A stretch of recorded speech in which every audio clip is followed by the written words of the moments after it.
into any of our topics today. How about the Flyers with a 4-1 beatdown of the Preds last night? Yes. And a game that they were honestly being outplayed in. And they managed to make it look that good. That was great. 2 goals in the second period, 2 goals in the fourth period, and the Flyers improved their record to 6-3-1. And yes, we're already looking at the record in the standings. Why the hell not, Johnny? It's been a fun start for the Flyers. Been a fun start to the winter teams, coupled with what the Eagles have done with their 6-2 start. But obviously, the undefeated Sixers playing the Celtics tonight in the NBA Cup. And you have the Flyers getting off to a hot start and another win last night against the Predators. Good start, man. Yeah, we'll take it. Absolutely, we'll take it. Love it. I absolutely love it. It's great. It's great to see, and I like seeing the fact that we actually have some goaltending going on. Yeah, that's nice. Because goaltending has not been exactly a strength. No. And so that's nice to see. It was supposed to be, and then you had legal troubles, and they had to pivot and try to figure out some new things. And Urson did his job for a couple of years during the rebuild, and they're still rebuilding, right? Like the Flyers, the rebuild is still on. The rebuild is not over, but maybe it's just sped up a little bit. Who knows? It's been a fun start for the Flyers. I'm not going to get crazy. Nobody should be saying Stanley Cup. But why not? Winning 5 in a row at home is, as they say in the South, high cotton. Yes. For the Philadelphia Flyers, and that's awesome. And Dan Vladar has been fantastic. Yeah, he has been. So that's great. They actually are getting goaltending, and that's you're not going to win anything without it. So it's great to see that. Yeah, and you had Trevor Zegras with the 2 goals yesterday. He's off to a great start. Guy that they acquired during the offseason. And now I have a feeling that you'll see Danny make a move to get him locked down. He's a guy who would like to be here.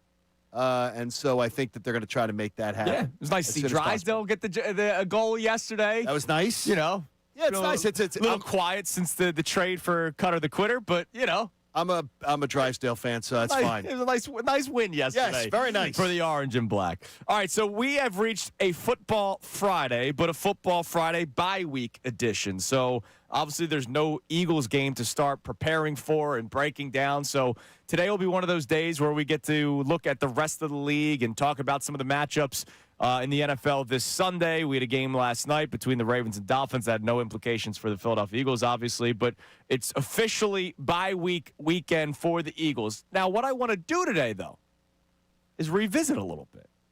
What are we revisiting? So let's go back before week 1. What do we do before every season? Every radio show in the history of sports talk radio makes predictions. Sure. And everything is based off of paper, especially today when they don't play in the preseason, right? Like there's no preseason action. Every opinion that we have about the Eagles, their opponents in the NFC East, the NFC Conference, league-wide, when we make our Super Bowl predictions, everything is based off of paper and looking ahead to the schedule and thinking, oh, this is going to be a tough matchup. That's going to be a tough matchup. And sometimes they're not, because sometimes teams are better than what they were going into the schedule season. Goes a certain way. Sure. Like, works well. Absolutely. So before the season, everything that we made our opinions off of our predictions has been based off of paper. The Eagles, from show content standpoint, have the best bye week possible because we are midway through the season. We have 8 weeks of data. We have no Eagles game this weekend. So what we can do now is use 8 weeks of data to update our predictions moving forward for the Philadelphia Eagles. So I want to know from everybody at 610-632-0975. Today's one of these days. I got some fun Halloween Philadelphia sports trivia questions for us throughout the course of the show, but that's later. What has changed, good or bad, with how you feel about the Eagles? Right? You could feel better about the Eagles. You feel worse about the Eagles. What concerns did you have before the season? Do they feel better now? Do they feel worse? Do they feel about the same? What makes you confident that they could still reach your expectations, which everybody in the city of Philadelphia had expectations of reaching a Super Bowl or at least a conference championship. I was the wussy of the show that said conference championship. So where are we at now with 8 weeks of data compared to where we were before the season? You want to go positive first, negative first? What do you want to do, Johnny? We'll go positive first. Okay. Jalen Hurts. I'm very comfortable that Jalen Hurts is going to be able to deliver them performances that need to be delivered when need be. Yeah. And as long as my quarterback plays great, I have seen in the NFL, and people are going to say, well, he's not playing great. I'm going to argue.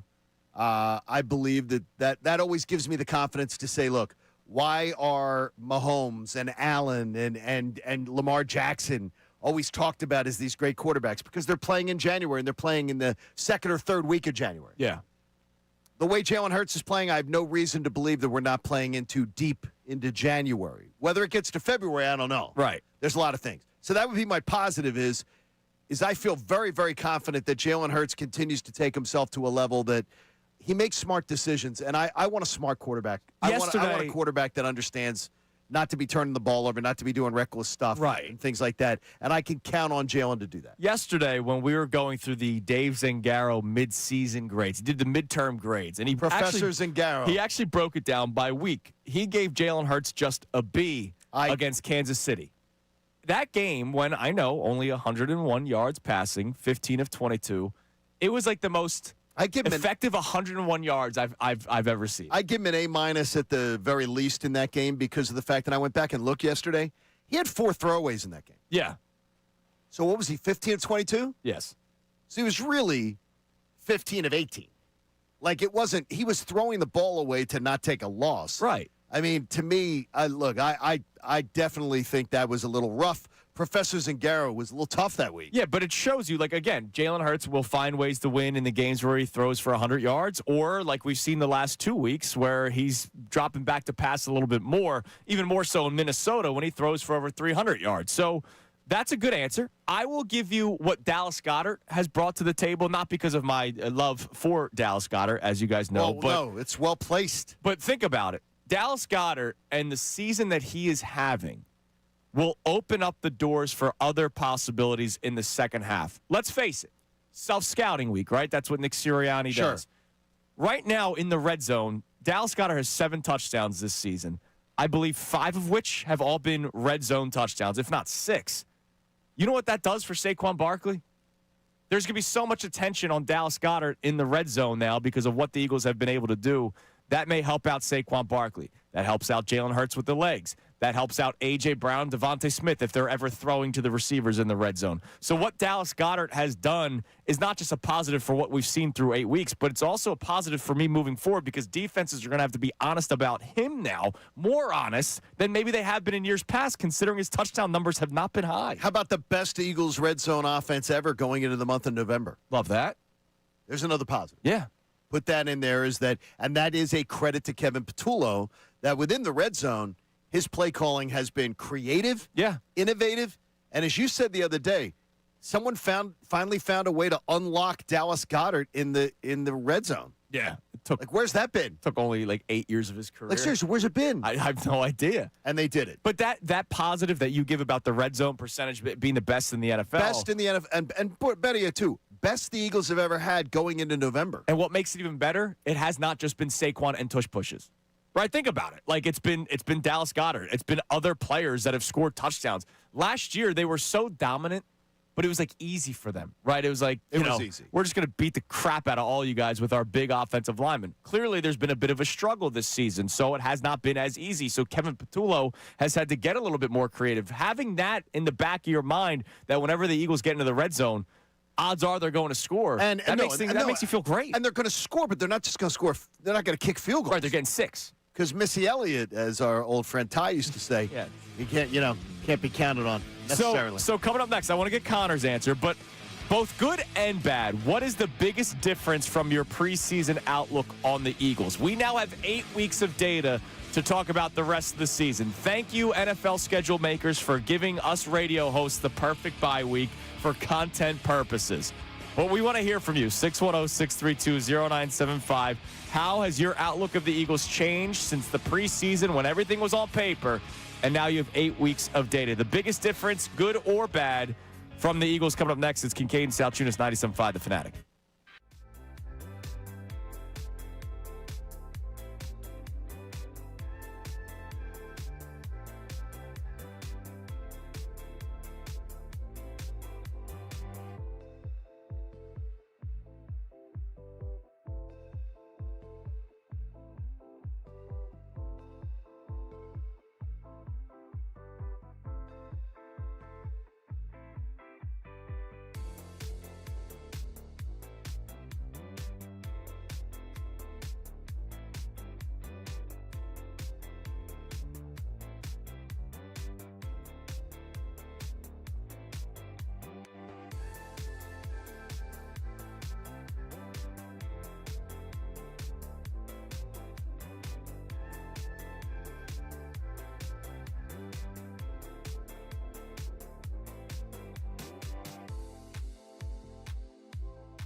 now, and it's a bye-week football Friday for the Philadelphia Eagles. So how much has your outlook changed for the Eagles from before the season started to now? Now, I'm just going to speak for everybody, but you guys can say I'm wrong. All right. We're all kind of the same expectations, right? Yeah.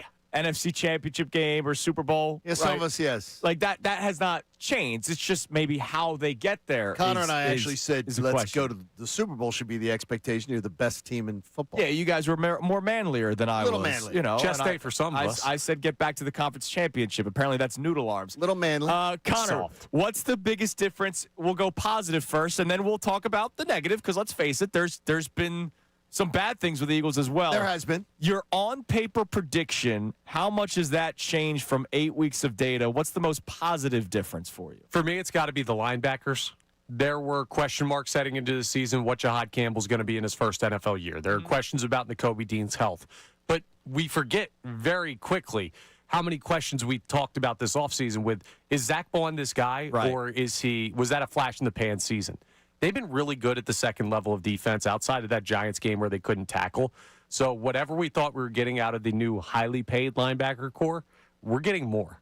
Yeah. No, I think that's a very good answer. That's a really good one. Yeah. That's a good one, too, because it has been good, even though I think now, at least for the year, Jahad is probably now going to be more towards an edge, it would appear. Yeah, it might be. Because he didn't get a ton of snaps at linebacker that week. Might be. It was down But significantly. I trust Vic, however he wants to use him. Sure. Oh, yeah. I'll let Vic cook. Yeah, exactly. Let him cook whatever he wants to do.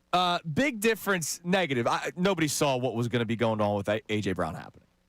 Nobody. And that is a negative storyline that has followed the Eagles all season long. I'm going to just politely disagree a little bit, because I remember when we did the story in the summer, I didn't like his whole you think it'd be message. You thought it'd be this bad? No. Did I ever think it'd be this bad? No, because I didn't. Honestly, we're talking about trading him. No, honestly, I didn't think he'd be this selfish. Yeah. I didn't think he would be. I never thought we'd be dealing with selfish A.J. Brown. I didn't think we'd be dealing with much drama. Now, look, I get it. Drama surrounds the Philadelphia Eagles, especially in a city like this, all the time. And before you say, oh, Philadelphia media, like, listen to a New York sports station, listen to a Boston sports station. Like, big markets, this is what happens because we care so much, right? Like, it also is the fan base that cares so much. Like, you don't probably get the same sort of sports talk in Tennessee with the Titans. All right, no, you don't. They're probably just excited for Cam Ward, even though they can't win a football game.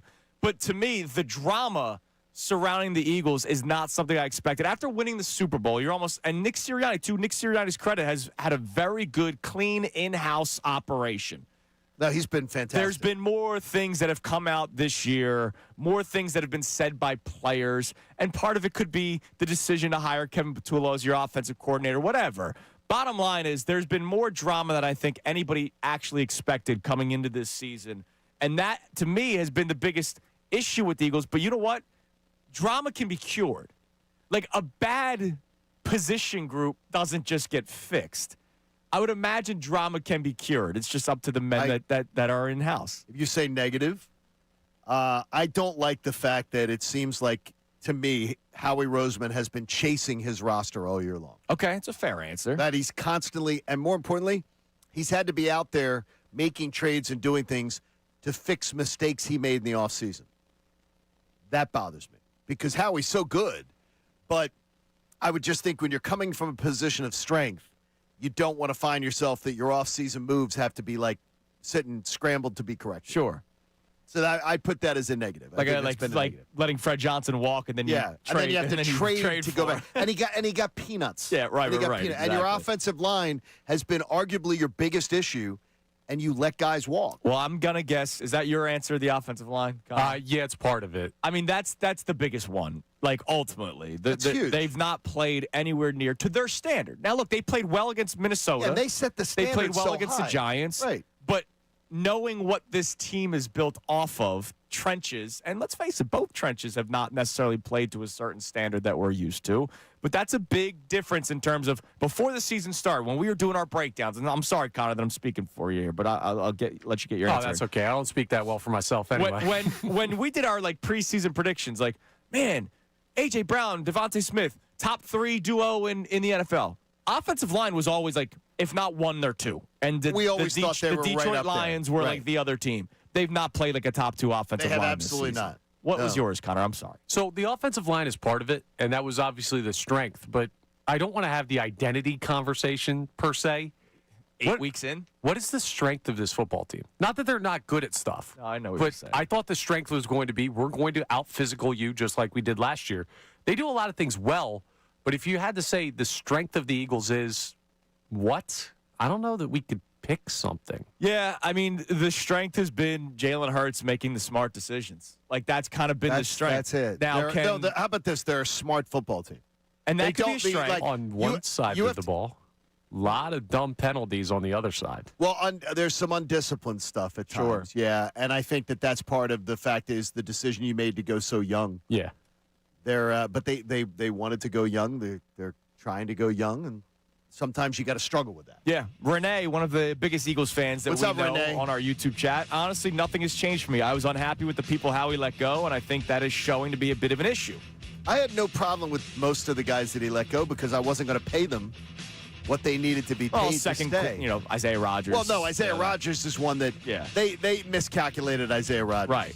So we want to hear from you, 610-632-0975. Now that you have 8 weeks of data, think back to what you thought about this Eagles team before the season started. And now that you have 8 weeks of data, what's been the biggest differences, both positive and negative? Doesn't have to just be bad, right? Like, again, Dallas Goedert, Jalen Hurts, a lot of great things coming from the Eagles as well, which is why they're 6-2. But, of course, like we do, we pick apart, as we should. Let's be real with ourselves. All right, coming up next, should the Eagles make a trade?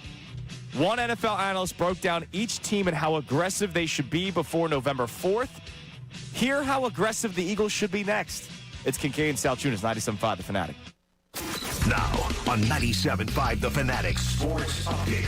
Flyers find another win. I'm Connor Thomas, and the Flyers beat the Predators 4-1 last night as their strong start to the season continues. Trevor Zegras had 2 goals in the game to help lead the Flyers to that W. And the Flyers are now 6-3-1 through their first 10 games. They'll be back on the ice tomorrow night, 7 p.m. at home. Sixers are back in action tonight at the Xfinity Mobile Arena as the Boston Celtics come to town to start off NBA Cup action. The 4-0 Sixers beat those Celtics 117-116 in Boston to start off their season last Tuesday. Game tips off at 7 p.m. You can hear that game live here on The Fanatic. The Union continued their playoff run in Chicago tomorrow against the Fire for Game 2 of their series. Philly up 1-0 after taking the victory at Subaru Park.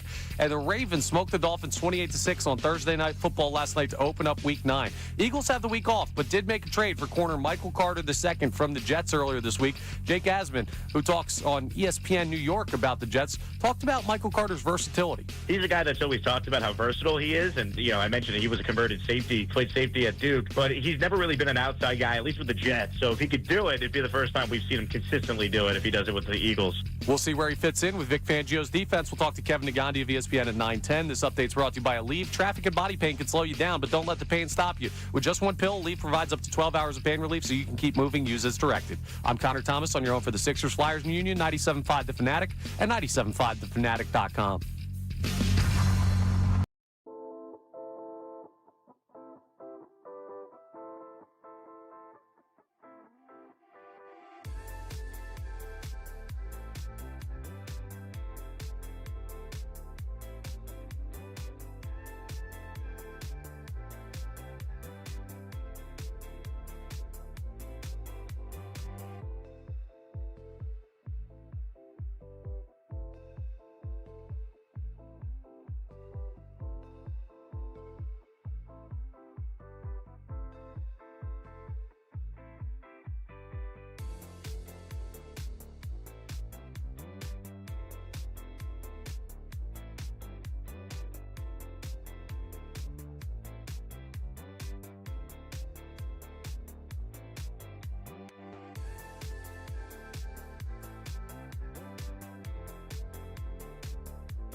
Here on Kincade Salciunas, 97.5 The Fanatic on a Football Friday bye-week edition, which is why we're self-scouting and using 8 weeks of data to do the outlook moving forward for the Eagles. Football Fridays on the Fanatic, presented to us by our friends at Norristown Chrysler Dodge Jeep and Ram. Drive into great deals at the fall sales event at Norristown Chrysler Dodge Jeep Ram and get wicked good deals all month long on a Chrysler Dodge Jeep or Ram. Visit NorristownChrysler.com. Dodge.com. Our question for you to text in or call in at 610-632-0975. Now that you have 8 weeks of data for the Philadelphia Eagles, think back to what you thought about this team before the season started. Did you think this was going to be a really good area of the team? Did you think this was going to be elite? And it's not necessarily been all that great. Or the opposite, right? Or are some things that you were concerned about or positive about going into the season kind of still the same? Like, you guys know how I felt about the pass rush. And up until last week, it was non-existent, right? Like, the pass rush up until last week and the Kansas City game where Vic was basically just sending pressure all day long at Patrick Mahomes. For the most part, my concern of the pass rush has lived up to the worries. And as everybody was concerned, cornerback 2 has kind of lived up to the worries as well. And you remember last year, though, at this time, we had bigger concerns about the pass rush. Yes. So it all came together as we got towards Thanksgiving, December, January, and then it became sort of like a force. It was working. Yeah. We can only hope for the same. It's imperative for Nolan Smith to play like the first-round pick that he is, and the way that he played in the second half of last year and the playoff run. Absolutely, he's got to be healthy because here's the deal. Last year, even though the pass rush wasn't great, you also had Milton Williams alongside Jalen Carter in the middle, playing 40% of the snaps and being a beast. You had Brandon Graham playing at a higher level until his injury, obviously. But also, you had Josh Sweat last year. And I know Josh Sweat was a guy that I think gave us fits half the time because he'd be speaking of non-existent, he'd go cold for 5 weeks. Josh Sweat had stretches of his Eagles career where he'd go 7 weeks without a sack, and then he'd go and he'd put together numbers. Then he'd have 2 a week the next 5 weeks. And you don't have that guy this year. And that was why I was so concerned coming into the season that I wasn't ready to sort of give the keys to Jalen Hunt to be almost an every down player on one side of the ball. Yeah, not yet. And look at what happened. When Nolan Smith got hurt, they had to bring in Zadarius Smith. Right? Patrick Johnson, who's supposed to be here just for special team purposes, is lining up on the edge. He had a very good game last week, Jalen Hunt. You hope that he can build off of that. So you can text in, call in 610-632-0975. Now, on ESPN, Bill Barnwell, who always does some interesting work, it's not typical pieces, right? No. That's a good way to explain it. No, exactly. I think it's good. It's just he does some out-of-the-box stuff. Now, he did an NFL trade deadline preview of which teams should add or subtract. And so he broke it down into 5 tiers. Tier 1 should definitely add a player. Okay. Tier 2 should probably add a player. Then Tier 3 should take a neutral approach. Tier 4 should probably deal players for picks. And Tier 5 should definitely deal players for picks. Where do you believe he has the Eagles among these tiers? That they should be a team that should be aggressive. So definitely or probably? Definitely. I'll go probably. He had him at definitely, but the very last team. So you guys are – you're right, John. Yeah, I think that, by letter of the law, you're right. You're the Super Bowl champs.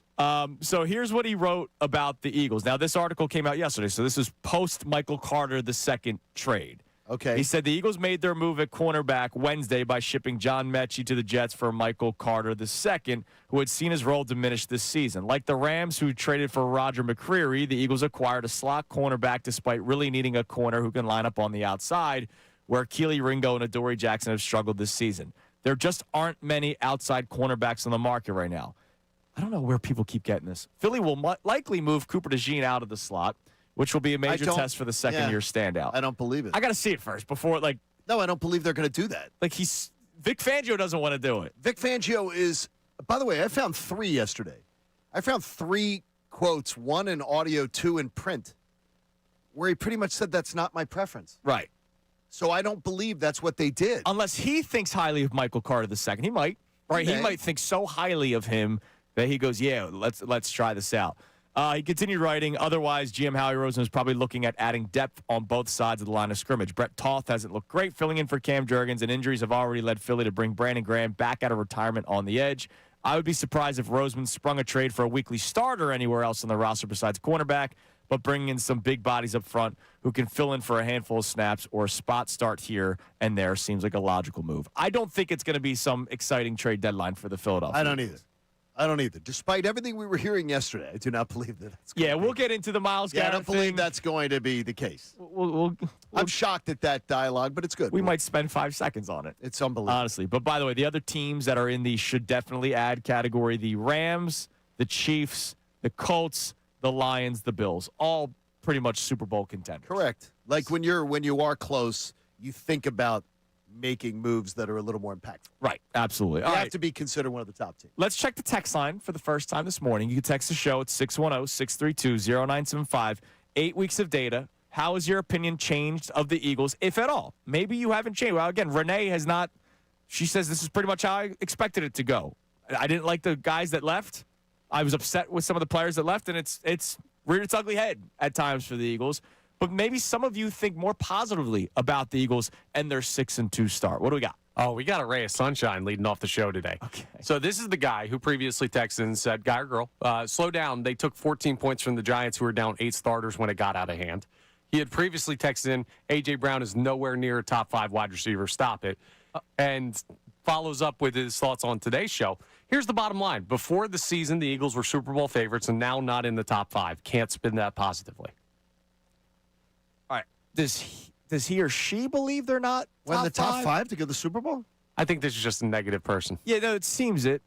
Yeah, well, the betting wise, they are right behind Green Bay and Detroit Yeah, so they're top. in the NFC. Yes. And then in the AFC, who are they picking other than the Colts? The Chiefs, would be I would guess. The Chiefs, I guess. Because I'll bring up the update. I mean, look, I don't always base my life off of odds, but if we're keeping it 100, Super Bowl winner, the Eagles have the 5th best odds. So if we're basing things off of odds, then the texter is already wrong. So they are top 5. And inaccurate. They are top 5. Now, if your feeling is that they're not a top 5 team, I would like for that person to tell us who the 5 teams ahead of the Eagles are. Considering the Eagles have the tiebreaker on the Rams and the Bucks, and they've beaten them both, it's sort of hard for me to say they're not. I mean, those are 2 teams, the Rams, Bucks, that people have ahead of them in the power rankings, which makes no sense. Yeah. The Eagles have already beaten them both. That's where power rankings and stuff like that are just poorly done, in my opinion. Your opinion. Yeah. Much. Yes. Coming When up teams next. beat teams head-to-head, I tend to say, well, they get the nod because I saw it with my eyes, not someone's opinion. Well, the Jets that got to they're win. better. Are they better than the team but they are beat? No, but are they better? The Eagles are the Eagles are the Super Bowl champs. You don't compare the Jets to the Super Bowl champs. Come on now. All right, Stop. coming up next, I want to check text line 610-632-0975. When it comes to the Eagles, 8 weeks of data, how has your opinion changed from the beginning of the season? Positive, negative? What's the biggest positive difference in 8 weeks? What's the biggest negative difference in 8 weeks? We think it's the offensive line. We'll check our text line 610-632-0975. Also, was announced yesterday on Unfiltered, a really cool event coming your way next Tuesday. We'll talk about it next. Kincade Salciunas, 97.5, The Fanatic. The Fanatics and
here on Kincade and Salciunas, 97.5 The Fanatic. So you just heard the commercial there coming out of break about next Tuesday, November 4th. It is the return of the Fanatic All-Star Day. So, Johnny, this is something that's very special for the Fanatic brand, and as somehow being the longest tenured employee at the Fanatic, I've seen many years of the All-Star Day. I've also seen many years where the All-Star Day disappeared. And it's a bummer to me, but I'm glad that it's coming back. If I'm not mistaken, I think you've only been a part of one. No. Multiples. Multiple? Are you sure? Yeah, absolutely. Because I only remembered one time coming in. We've done it multiples. I came in once. Remember I wore a suit? I don't remember that. All right. I don't remember that. Why were you wearing a suit? What were you being charged with? So I think it would have been 2019, maybe. When did you come up? 21. 21. We did one in 21. We did one in 22. All right, so 21. Right. There was a moment when I was working with Ant, and I said, I got to be the guy that goes in at 6:30. Oh, I remember this. And you took exception. You were like, you don't want to be on my show? And I was like, well, it's not that. It's the whole 6:30 thing.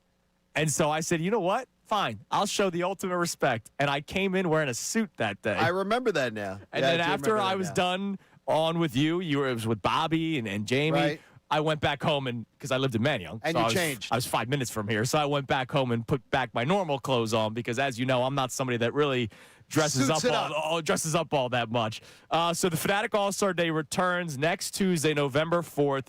Catch your favorite Fanatic personalities, mixed and match all day long. So we'll have our rivals of Unfiltered at some point during our show they Tuesday come in at the morning. 8 o'clock hour, I think, or 9 o'clock hour. 9 o'clock yeah. hour? Okay. We'll have Johnny Marks. We'll have Harry Mays. We're going to be bouncing around. Then you and I will be doing different shifts. Middays with Marks. We'll be doing Unfiltered. So maybe a rematch of whatever debates will be going on in the morning in the 9 o'clock hour. We might then bring back up in the afternoon show. So it's going to be a lot of fun. We'll also have tickets to give away for the Flyers and Sixers. There's going to be other special guests throughout the course of the show, people that aren't necessarily associated with the station on a daily basis. We'll have some of our contributors. We'll have other friends of the station coming on. So next Sounds like a good day. Next Tuesday is going to be a lot of fun.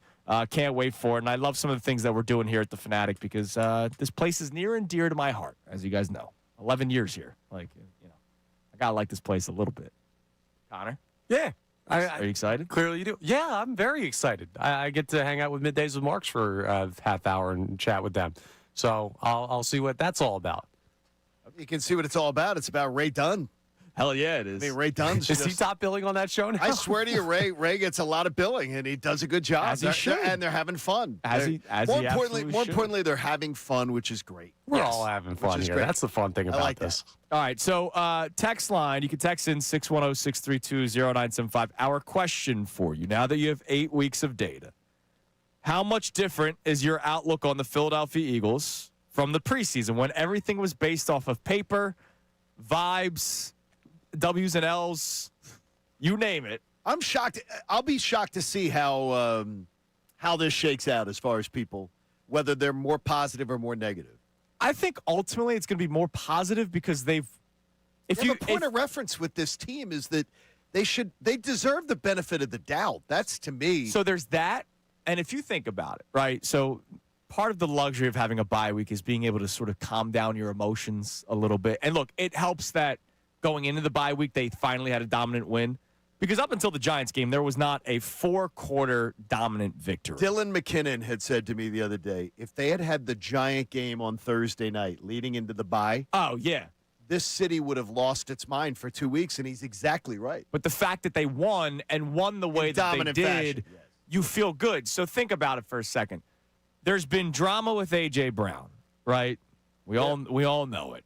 The offensive line has not looked great. The defensive line has not looked great. The second cornerback spot has not looked great. Drew Makuba is clearly dealing with some rookie issues at times, which I believe has also impacted the way Reed Blankenship has played, right? Okay, sure. There's a lot of things about this football team where you're like, work in progress. Yeah. And they've weathered the storm so much that they're 6-2.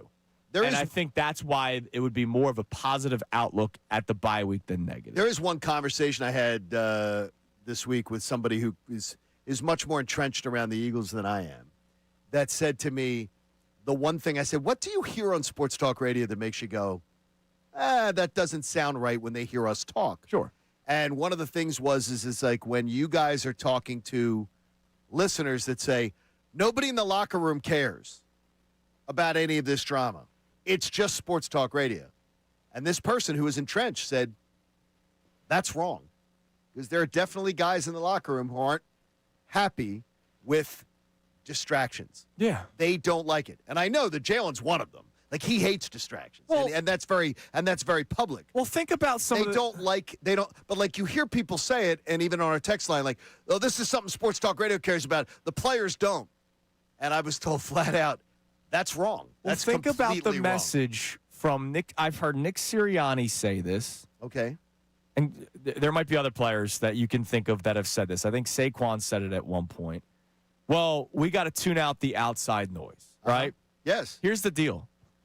The outside noise is in-house. You're creating the outside noise, and That's the problem. And there are players who are not pleased that there's been this much outside noise, and they don't like it. The outside noise is being created. Yes, they're in-house. creating it. Yeah. And they don't like it. All So right, what people do are we- like, oh, and that doesn't mean they don't love AJ. No, they Or they I'm don't sure. love, but they'd be like, stop this crap. I mean, look at Lane Johnson. So Lane Johnson dropped the predictability line a Right. couple of weeks ago after the Giants game, after the Right. Giants lost.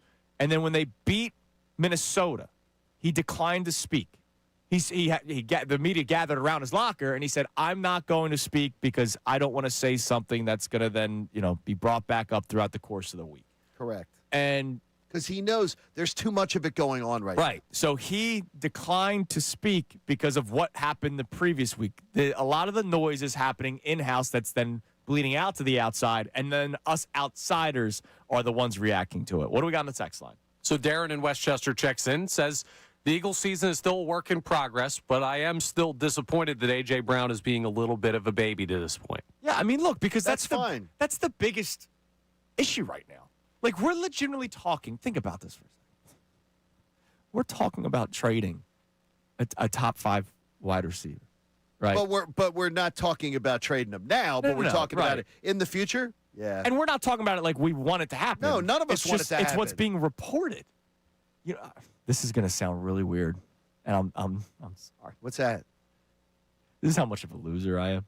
Guess what I watched in its entirety yesterday? The NFC title game. Nope. What? I watched all 30 minutes of the Allen Iverson practice press conference. Why? What? Like, why? Went down a rabbit hole, watched all 30 minutes of it. But remember, one of the iconic lines is, I'm supposed to be the franchise player. You don't try to trade franchise players. I'm the MVP. And it's like, think about it with the A.J. Brown thing. We shouldn't be talking about this stuff. No. A.J. Brown, it should just be, wow, he's going to pass Harold Carmichael for yards, and he's going to do this, and he's going to do that, and he's going to go to Canton potentially. But Gold jacket, Eagles first. how could this all end? How could all that chatter end? Well, Could come to an end for good. it would actually be pretty easy. Yeah, it would be. It would be really easy. But unfortunately, the one person who can make it go away won't. Don't worry, I have that scheduled for they won't. I have that scheduled for Yeah. 8:40. And they Mr. won't. Kincade. They won't. All right, coming up next, we're gonna spend 5 seconds on Miles Garrett. It's unbelievable. Also, it's Halloween. Happy Halloween, everybody. I have Philadelphia sports scaries trivia questions Ooh, that's good. that I'm gonna throw by you in the audience. It's Kincade Salciunas, 97.5 The Fanatic. Now on 97.5 The Fanatic Sports Update. Defending home ice, I'm Connor Thomas, and that's what the Flyers were able to do again last night, taking down the Predators 4-1 as their strong start to the season continues. Trevor Zegras had 2 goals in the game to help lead them to the dub. Flyers 6-3-1 through their first 10 games. They'll be back on the ice tomorrow night at home, 7 p.m. puck drop for that game. Sixers are back in action tonight at the Xfinity Mobile Arena as the Boston Celtics come to town to start NBA Cup action. The 4-0 Sixers beat the Celtics 117-116 in Boston last Tuesday to start the season. Game tips off tonight at 7. You can hear that game live here on the Fanatic. Union continue their playoff run in Chicago tomorrow against the Fire for Game 2 of their series. Philly leads at 1-0. Ravens cooked the Dolphins on Thursday Night Football, 28-6 final to open up Week 6. But the Birds are on the bye week. we do have the trade deadline coming up next Tuesday. So they acquired corner Michael Carter from the Jets, and we talked to Jake Asman, who covers the Jets for ESPN New York, talks about him. He talked about Michael Carter being really good when he's healthy. This is a player that when he's healthy was one of the better young corners in the league. He just hasn't looked like that guy. Is it because of the injuries, or is it because of the scheme fit, or a combination? He's still young enough where you would think, hey, you put him in the right spot, he should be able to contribute. So we'll be watching that closely when the Eagles pick back up in Week 10. We'll talk to Kevin Nagandi of ESPN at 9:10. This update's brought to you by Tullamore Dew Irish Whiskey. Tullamore Dew, when it's game time, it's Tully time. I'm Connor Thomas on your home for the Sixers, Flyers, and Union, 97.5 The Fanatic, and 97.5thefanatic.com. Attention.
At 7 o'clock, I'm going to explain today's trivia questions as it is Halloween. Scary Halloween stuff. It's the Philadelphia Sports Scaries. By the way, our post-show headlines today will also be based on sort of the same type of thing. Something that everything has some sort of a theme today on post-show headlines that involves being scared, Halloween, things like that. So we appreciate everybody who's been sending in questions. Yeah, please and keep doing stuff. them coming and check it out on YouTube. And the numbers are up. Yeah, which is Kincade great. and People are getting Salciunas. used to seeing it. Just search Kincade and Salciunas post-show headlines on YouTube, and you'll be able to find it. But before you do that, watch the rest of this show. Yeah, we appreciate if you YouTube. do that. Yes. You know, with all due respect to Middays with Marks and Unfiltered, watch this show on YouTube and then watch post-show headlines. We appreciate it. Do You it have during a plenty of commercial break. How's Yeah, that? and then flip back. Yeah. All right, couple of things real quick. First off, did you guys see the news with the Washington Nationals yesterday? Yeah, I saw. Hiring Blake Butera, the new manager of the Washington Nationals. Is this the first time in your life that you've had this happen with a non-athlete? Yes. Okay, so a non-athlete. This is the first time. Blake Butera, in case people don't know, is 33 years old. Yeah. He is the youngest manager in Major League Baseball in more than 50 years. Everybody knows Dave Bristol when he managed the Reds back in 1966. And Frank Quilici, I don't know that. who was 33 years old and managed the Twins in 1972. I believe that's when Andy McPhail still takes credit for his success in Major League Baseball. So the Nationals hired Blake Butera, 33 years old. And I put out the tweet yesterday. Me being 2 years younger than a Major League manager is not something I expected to tweet out at any time soon, right? Because usually managers are former players that retired and they're in their late 30s or early 40s. Now, obviously, there's some older managers like Rob Thompson and Bruce Bochy, Sure. but these guys that are first-time manager, it's normally late 30s, early 40s. 33 years old is insane. Now, here's the deal. I just looked up sort of his history. He started managing minor leagues at the age of 25. Correct. He was the manager of the Hudson Valley Renegades, which is the high A affiliate of the Yankees, which, look, the Yankees farm system. That's actually pretty impressive that the Yankees valued this 25-year-old to manage their high A baseball team. And then he became the manager of the Charleston River Dogs, Now. which is the single A with the Rays. That was in 21 and 22, where he actually won minor league manager of the year. His record in the minors is 258 and 144. So the guy's Pretty darn been good. very successful. That's really good. Now, let's face it. Yankees organization, Rays organization, two organizations that always have really good prospects. One team literally needs prospects to survive, and that's the Rays because they don't pay players. Tell me about his resume as a baseball player himself. Don't have that in front of That's me. what that's what I'm very interested He in. played in college. He played at Boston College. Okay. He's in the record books for walks. Oh, yeah. I'm telling you Yes, right now. sir. I'm telling you right now. On base percentage, baby. One of the most of all locker rooms that I've ever had to spend considerable time in. Baseball locker rooms are the most meathead. Yes. By far. Yes. Not even close. And I always put it to the fact is it is the least educated locker room Sure. is a Major League Baseball locker room. It's the least educated pro athlete. Yeah, a lot of kids playing, Right. 17 years Right. old, 18 years old And- in the minors. And a lot of meathead stuff goes on.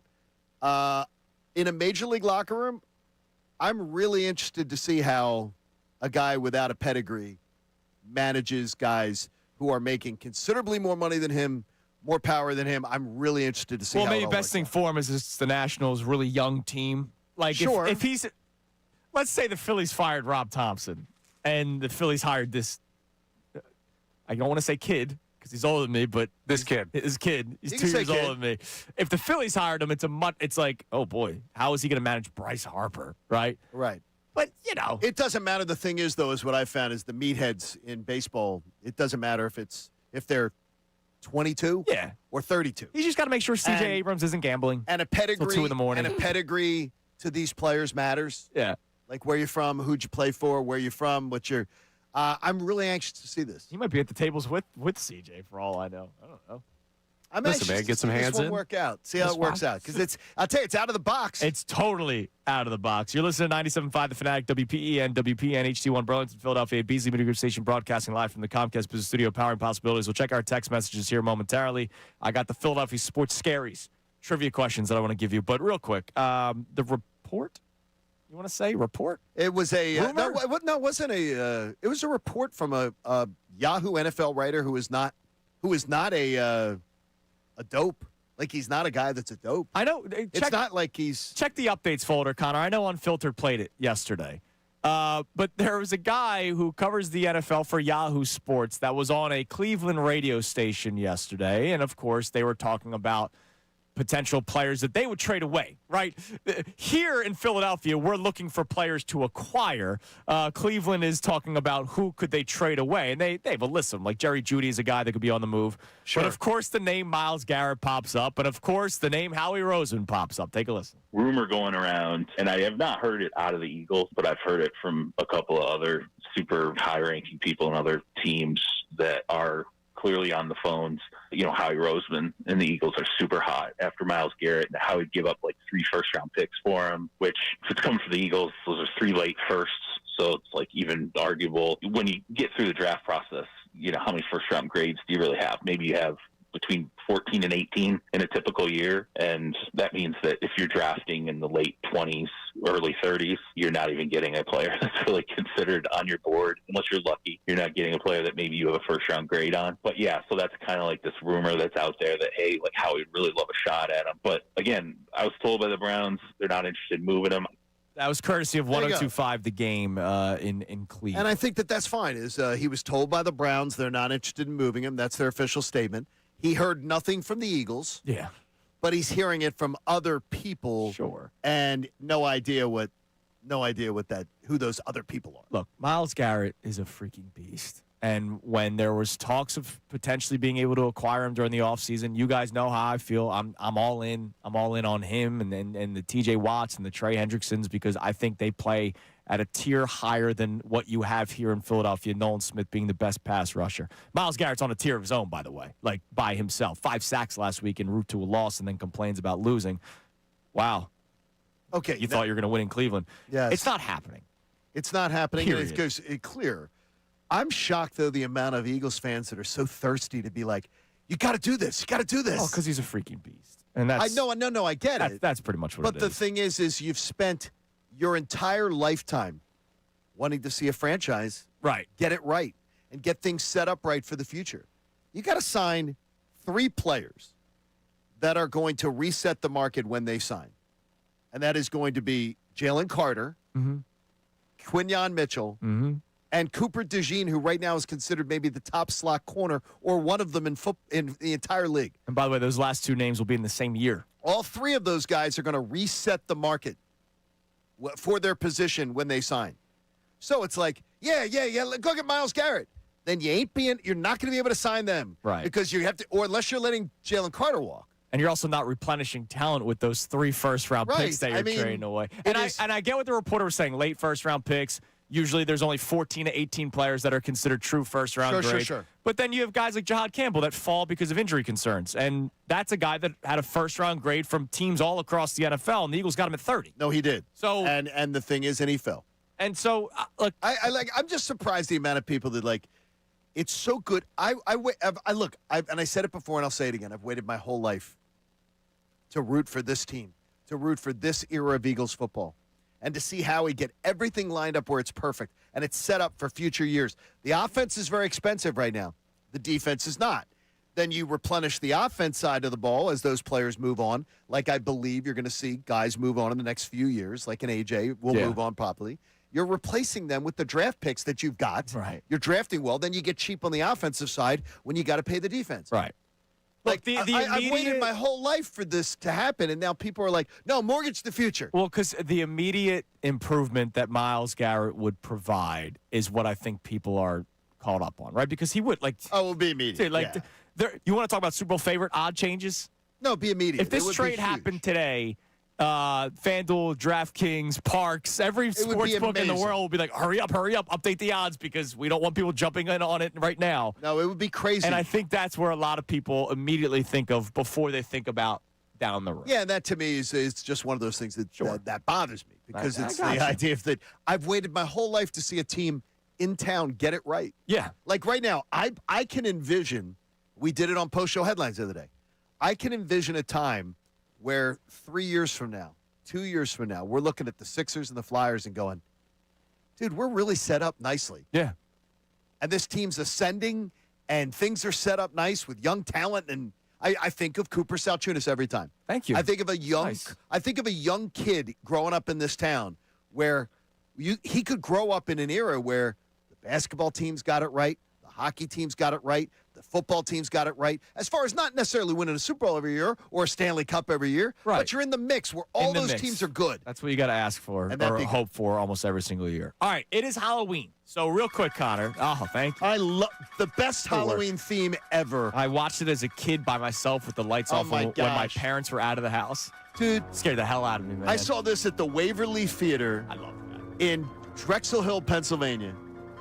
It scared the crap out Yeah. of me. I was an 8th grader, I think. I think it was like it's either 7th or 8th grade, and I saw it at the Waverly. Dude, when he was able to pick the guy up by the throat and Oh, my put him God. on, Yeah. dude. And you got to understand, this was like one of the first ones of these, Right. and it was so cheaply done. Like it was just done like a film noir. Like, Yeah. it was unbelievably scary. Yeah. He just walks slow. I'd be Yeah. out so quick. Mike, See ya. yeah, But Michael? then he'd find you. You don't know where he is. Yeah, he'd find you. I'm going. He's a demon. So Yeah, here's what we're going check to do. Coming up next, I'll give the first question. Philadelphia sports scary. So scary stories can be fiction. They can be nonfiction. They could Yes. be what if this happened. I have questions about curses. I have all kinds of questions for you. Philadelphia sports scaries. I'll give the first example coming up next. And then we'll give away a 4-pack of Temple tickets. We'll put a bunch of people in the running for it, for your chance to win a 4-pack of Temple tickets for this weekend. So we'll have some fun with that. Also, coming up next, speaking of trades and the deadline, just how good or not so good is Howie's in-season trade history. You might be able to play this music during it. It's Kincade Salciunas, 97.5 The Fanatic. John Marks and Ray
One win away from being bowl eligible. That would be.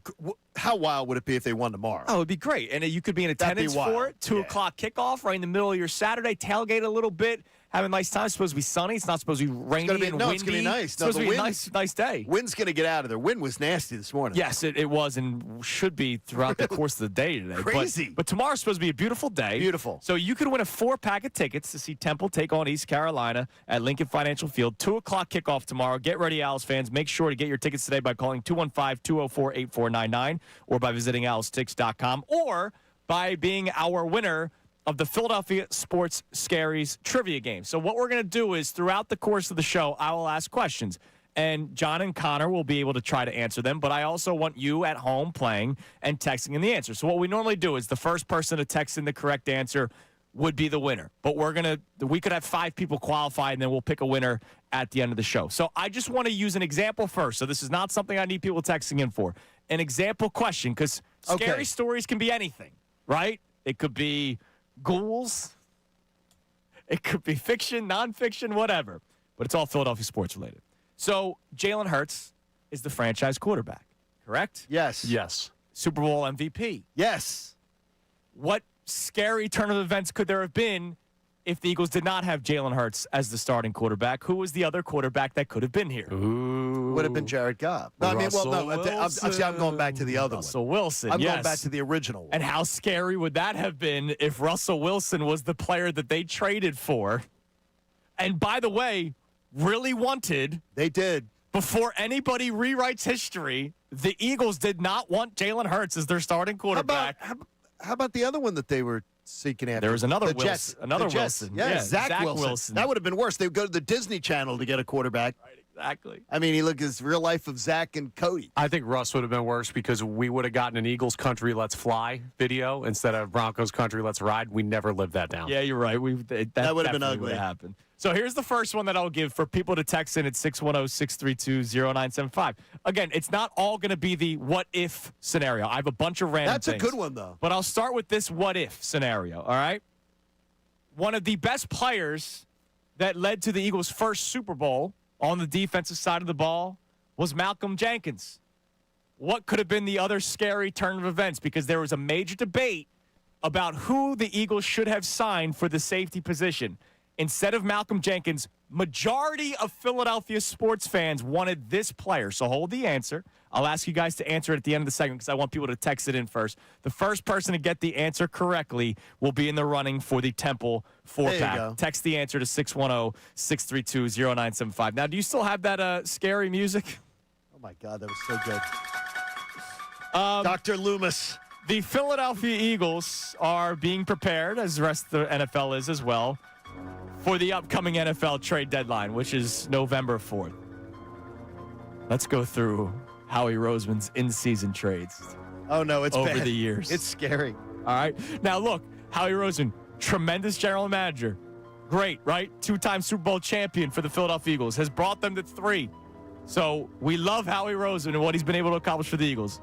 But in-season has been a problem. The most recent trade was in 23 when they acquired Kevin Byard from the Titans. Oh, terrible. My man was making business decisions in a playoff game. Go back and watch Kevin Byard plays against the Bucs. He was terrible. And try to tell me that he was not making business decisions. All right, October 30th, they just got picked. October 26, 2022, Robert Quinn from the Bears. That was terrible, and the day it was made, it was terrible. Old. The Bears didn't need him. Old, slow. The Eagles traded a 4th-round pick to the Bears for Robert Quinn, and he was not a factor at all for the Philadelphia Eagles. How about November 2nd of 2021 when the Eagles acquired Cary Vincent Jr., cornerback from the Broncos, for a 6th-round pick? I don't remember that. I don't remember that at all. Neither do I. How about another edge rusher? 2019, Jannard Avery from the Browns for a 4th-round pick. The only thing I remember with Jannard Avery, I believe it was Jannard Avery, got caught for a taunting penalty, because this is like right when the taunting penalties really started. And it was such a bad call at the time because it was like a 3rd and 12. They got the stop, but it was a 15-yard personal foul. And it was in an important game. If I'm not mistaken, it may have been the Seahawks game, the playoff game. Was it? If I'm not, I gotta double check. But he had Was a that really 29? Was the Seahawks game 2020? It was the 1920 season, yeah, because that was the Carson 20, Wentz. Yeah. How about Duke Riley, linebacker? I forgot that one too. Forgot it. How about Golden Tate, which I stand by was a good trade. For whatever reason, Doug and Mike Groh could not figure out how to make him work. I don't know what their problem was. It was a third-round pick for Golden Tate, and I thought that was a good trade, and they never found a way to make it work. I would say He came by that Bears game, though. He won that Bears game. With the big touchdown. The best trade by far was actually 8 years ago today. 8 years ago today, Jay Ajayi? Jay Ajayi. Okay, do you remember that day? Yes. I smiled ear to ear when I heard that news. I was like, oh, that's fantastic. It's his best in-season trade that he has ever made. That was amazing. And Jay Ajayi was such a big part of that Super Bowl team. I know that LeGarrette Blount was their lead rusher, but they had such a running back room. And it's a shame because Jay Ajayi, if he did not have injuries like the chronic knee injury that he was dealing with Miami and then clearly dealt with here as well, that dude was a stud. Like, he was a hell of a running back. He just couldn't stay healthy. It was a shame, but he was a very, very good football player. Big trade for the Eagles, and out of nowhere, because there were no rumors of that. And he was British. And he was British. When they won, remember, he had the British flag over his shoulders. So I thought that was really cool. No, it was great. It's a shame that never materialized into even more. Yeah, and it was sad because they kept trying it with Ajayi and Darren Sproles. Remember, they kept Darren Sproles around despite him getting hurt constantly. It just didn't work. There's your history of Howie Roseman's trades. All right, do you guys have the answer for the other safety? Johnny? No. Jarius Byrd. Correct. That is Jarius Byrd. And it was also a New Orleans guy, right? Yes.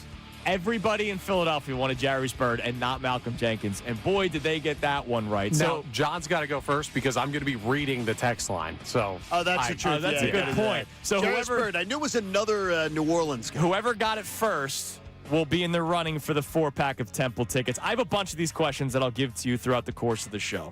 All right, coming up next as we update our opinions on the outlook of the Eagles. Where were you preseason? Where are you now through 8 weeks about your opinions on the Eagles? What about some of the other teams in the NFC? Who are the true threats and who have fallen off? We'll get into that coming up next. It's Kincade and Salciunas, 97.5 The Fanatic. Now on 97.5 The Fanatic Sports Update. Sixers start their NBA Cup action. I'm Connor Thomas, and the undefeated 4-0 Philadelphia 76ers are back on the court tonight at the Xfinity Mobile Arena. They'll take on the Boston Celtics in their first game of their NBA Cup schedule. And the Sixers knocked off the Celtics on opening night last Tuesday. So hopefully a good result again here on Halloween. Game tips off at 7 p.m. You can hear that game live here on The Fanatic as well. Flyers beat the Predators 4-1 last night as their strong start continues. Trevor Zegras 2 goals in the game. Flyers are 6-3-1 through their first 10 games. They'll be back on the ice tomorrow night. In the Union, they'll be back on the pitch up in Chicago, taking on the Fire for Game 2 of their playoff series. Philly leads at 1-0. Ravens smoked the Dolphins 28-6 on Thursday Night Football last night to open up Week 9. Birds not in action. They're on the bye week, but they did trade for corner Michael Carter from the Jets. Jake Asman of ESPN New York joined us yesterday to talk about the versatility of Michael Carter. He's a guy that's always talked about how versatile he is. And, I mentioned that he was a converted safety, played safety at Duke, but he's never really been an outside guy, at least with the Jets. So if he could do it, it'd be the first time we've seen him consistently do it if he does it with the Eagles. We'll see if the Eagles try to kick him outside when he gets here or if Cooper DeJean can make that move. We'll talk to Kevin Negandhi coming up at 9:10 of ESPN. This update is brought to you by King's Hawaiian Sliders. Eli Manning reminds you there's nothing like football and King's Hawaiian Sliders. King's Hawaiian Sliders make you a winner on game day. Pick them up this weekend in the bakery or deli section of your grocery store. I'm Connor Thomas on your home for the Sixers, Flyers, and Union. 97.5 The Fanatic and 97.5 The Fanatic.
Here on Kincade and Salciunas, 97.5 The Fanatic. We're going to talk about 8 weeks in, how we're looking at the rest of the NFC and the true threats and the teams that have fallen off. Because our main topic today, if you're just tuning in, you can climb in at 610-632-0975. Before the season starts, every prediction that you make is based off of paper, vibes, previous data from the previous season. If you're a smart fan, that's what you base it on. Right. Right. Now that we have 8 weeks of data, and the Eagles' bye week comes at a perfect time for radio hosts in the city of Philadelphia, you have 8 weeks of data. How much has your opinion changed, either positive or negative? What is the biggest turnaround positively or the biggest turnaround negatively? Like the offensive line not being the top two offensive line that we are so accustomed to seeing year in and year out. They've not played as such. And so that has kind of been the biggest negative for the Eagles through 8 weeks. So what's the biggest difference? And we'll do this with some teams in the NFC, but I want to address something first, John. Okay. Because it is Halloween. And our buddy Mopar on our YouTube chat, who is always so kind, Mopar says, I get the overwhelming feeling that today's show is like being in third grade Catholic school and the nun teacher forbids you to dress up for Halloween. How about having a little fun today? So I would like to say something because John Kincade did ask if we were dressing up. Yeah, I was the one who asked if we dressing up, so And I guess Mopar was directing that at me. Well, no, I don't know. No, I think he was directing it. You could have dressed up. Connor could have dressed up. Anybody can dress up. Right. I will never dress up on Halloween And you had a here good, ever again. and you had a good reason for it. You guys ever watch Game of Thrones and the Red Wedding? I did not, but I know all about it from my wife and daughter. The most probably famous scene or scenes of Game of Thrones was the Red Wedding. So probably 6 years ago now, because you weren't even here yet. You have not made Sure. you were not back I in wasn't the city here of for that Philadelphia. red wedding. It was Halloween, and a lot of companies need to start thinking about quarter one the following year. Uh-huh. And there were a lot of layoffs, and a lot of people were dressed up. Oh, that's not good. So if you ever watched The Office, that's actually an episode where Michael Scott had to lay off one person, and he had all week to do it, and he waited till Halloween, and he laid off, and everybody was dressed up. So all I'm saying is there was a day, unfortunately, where people on the air and the business side of things were dressed up, face painted, right? You know, really went over the top with some of their costumes. Like Dylan does, which Dylan always Which he puts does a lot great of thought job. into it. And I talked to Dylan about this, and he said, if I ever were to get laid off, I hope I'm wearing a costume. But all I know is nobody wants to be face painted and dressed like a skeleton or whatever and then be told that they're not working November 1st. Here's your box. Pick up your stuff. I think it's a good. I think it's a good rationale. So on your part. I have vowed to never dress up on Halloween here at work. Coward. For that I'm not. reason. I'm not a big Halloween person, but I've dressed up. I've dressed up over the years. And it's a personal choice. It's my favorite holiday, but it's just we What's wake your up. favorite holiday? Oh, easy. Really? Yeah, I love Halloween. But, What is your costume this year? Oh, I don't know. I'm do you going to mean? figure that out later today. You know how I work, dude. No, I'm the same way, though. I was Batman. Throw something I was together. Batman one year because I was at the Walmart in the Northeast looking for a costume, and there was an adult Batman onesie, and I was like, that's Hell easy. yeah. That's easy enough. It was $10, I'll be down You're at the Batman. and I wore that. masquerade I wore going. that for like 4 straight Halloweens because it was easy. All right. NFC standings, as we have been keeping an eye on, because the Eagles, we would like them to get a top 2 seed in the NFC, obviously. Sure, we would. Some of the teams in the NFC that we thought would be threats that still are. Packers. Yep. You were even higher on the Packers than most. Lions, still a threat, and I believe the number one threat still to me. The Bucks, still a threat.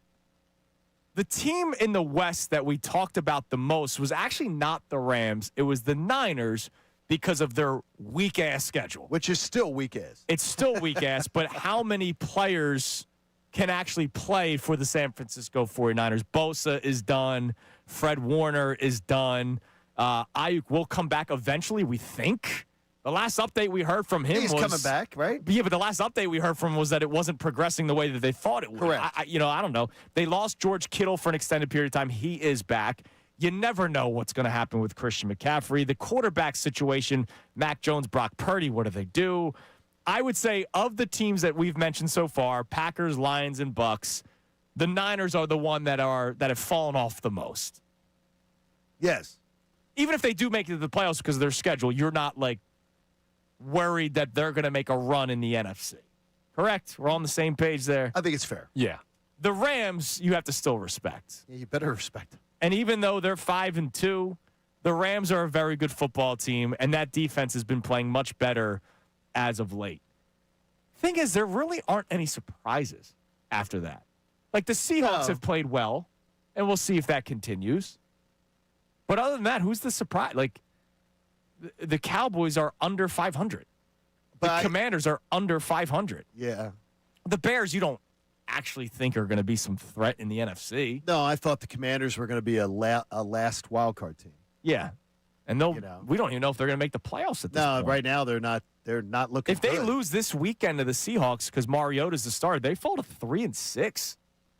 And right now you have a division, 2 divisions, honestly, where you could have 3 teams fighting for a playoff spot. Both the NFC North and NFC West, you could make a case would have 3 teams in the playoffs. Which is wild. The Commanders might miss the playoffs altogether. And don't just give me injury because I saw Bill Colarulo try and do it. Bill's trying to do that. Their quarterback got injured. Yeah, Jaden Daniels is 2-3 this year. Or in games that Jaden Daniels plays in, the Commanders are 2-3 because the entire team is having their issues. Let's not do that. Let's not do the revisionist history on this stuff. So Eagles, Packers, Lions, Bucks. I guess you throw in the Rams. Kind of have to, You right? have to. The top 5 true threats of the NFC. You see the Rams as a threat, right? Yes, The Rams have almost beaten them 2 games in a row. that's true. I mean, that's a real threat. The Rams would not be one that you just pencil in and say, wow, the Eagles play the Rams. They got this. Right. They ain't playing horseshoes or hand grenades. Yeah. Almost doesn't cut it. I tell you, it's true. If taking 2 blocked kicks in the fourth quarter, yes, that's it. That's like playing hand grenades. Pencil it in. That's easy. Yeah, they were the better team that day. They blocked one the next week. Please. Kick blocking champs. By the way, Mopar has responded on YouTube saying, Andrew, that's just depressing. Seriously. Yeah. It was depressing. Trust Yes. me. There's things you don't. I had to see a lot of sad faces that day. There's things you don't trust. And when they're wearing face paint and tears are washing them away, Oh my gosh. yeah, not something I ever want to be a part of. No, Should have gone as Waldo. Then let's they would keep that track him clear. down. See, Mopar brings up something, and it brings up Yeah, like thanks a lot, Mopar. Thanks, Way to Mopar. hit a touchy subject. A scarring memory in the building. God. Thank you, Mopar. All right, let's do a Philadelphia sports scary trivia question here. Hang on. for Don't you want our first qualifier Yes. first? Oh, yeah. So we're going to have qualifiers for the 4-pack of the Temple tickets for tomorrow's game. Our first one was the Eagles signed Malcolm Jenkins, but there is a scary alternate universe where they acquired this player, and the answer was Jarius Byrd, and that's what the majority of Eagles fans wanted. So who was our first qualifier? Does the name Rob McKercher mean anything to you, Andrew Yes. Salciunas? Yeah. Who's that? He taught at my high school. He absolutely did. He's our first qualifier. I love and that. because he said I was Andrew's teacher in high school, I followed up with, was he a good student or not? And Mr. McKercher said I had him in study hall, so sort of. Damn right, So man. you got a nice sort of. Study hall. I was really good at study hall. You're an idiot. Yeah, I was study really hall's good at study hall. All right, curses are scary, right? I don't believe in them, so I don't believe that. Curse. I believe there is black magic. I believe there's stuff like that, but I do not believe that a sports team is cursed. All right, I do not believe any of that. what curse did the Phillies break in 2008? And for extra credit, what happened in 2007 which helped the curse be broken? The first person to answer that question on the text line at 610-632-0975 will be our second qualifier for the 4-pack of Temple tickets. I will see if Connor and John can get the answer correctly on the other side. All right, coming up next, not just about curses and Philadelphia sports scaries. I remember this article from last year, and Fox Sports did it again this year. It's a very opinionated piece, and that's a key word, opinionated. Someone who covers the NFL for Fox broke down the watchability rankings of teams in the NFL. We have talked about the Eagles being a very boring football team, but sometimes boring is good. see where the Eagles rank next. It's Kincade Salciunas, 97.5 The Fanatic. Whether you're at the job.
Salciunas 97.5, The Fanatic. Has anyone qualified for the Temple tickets just yet?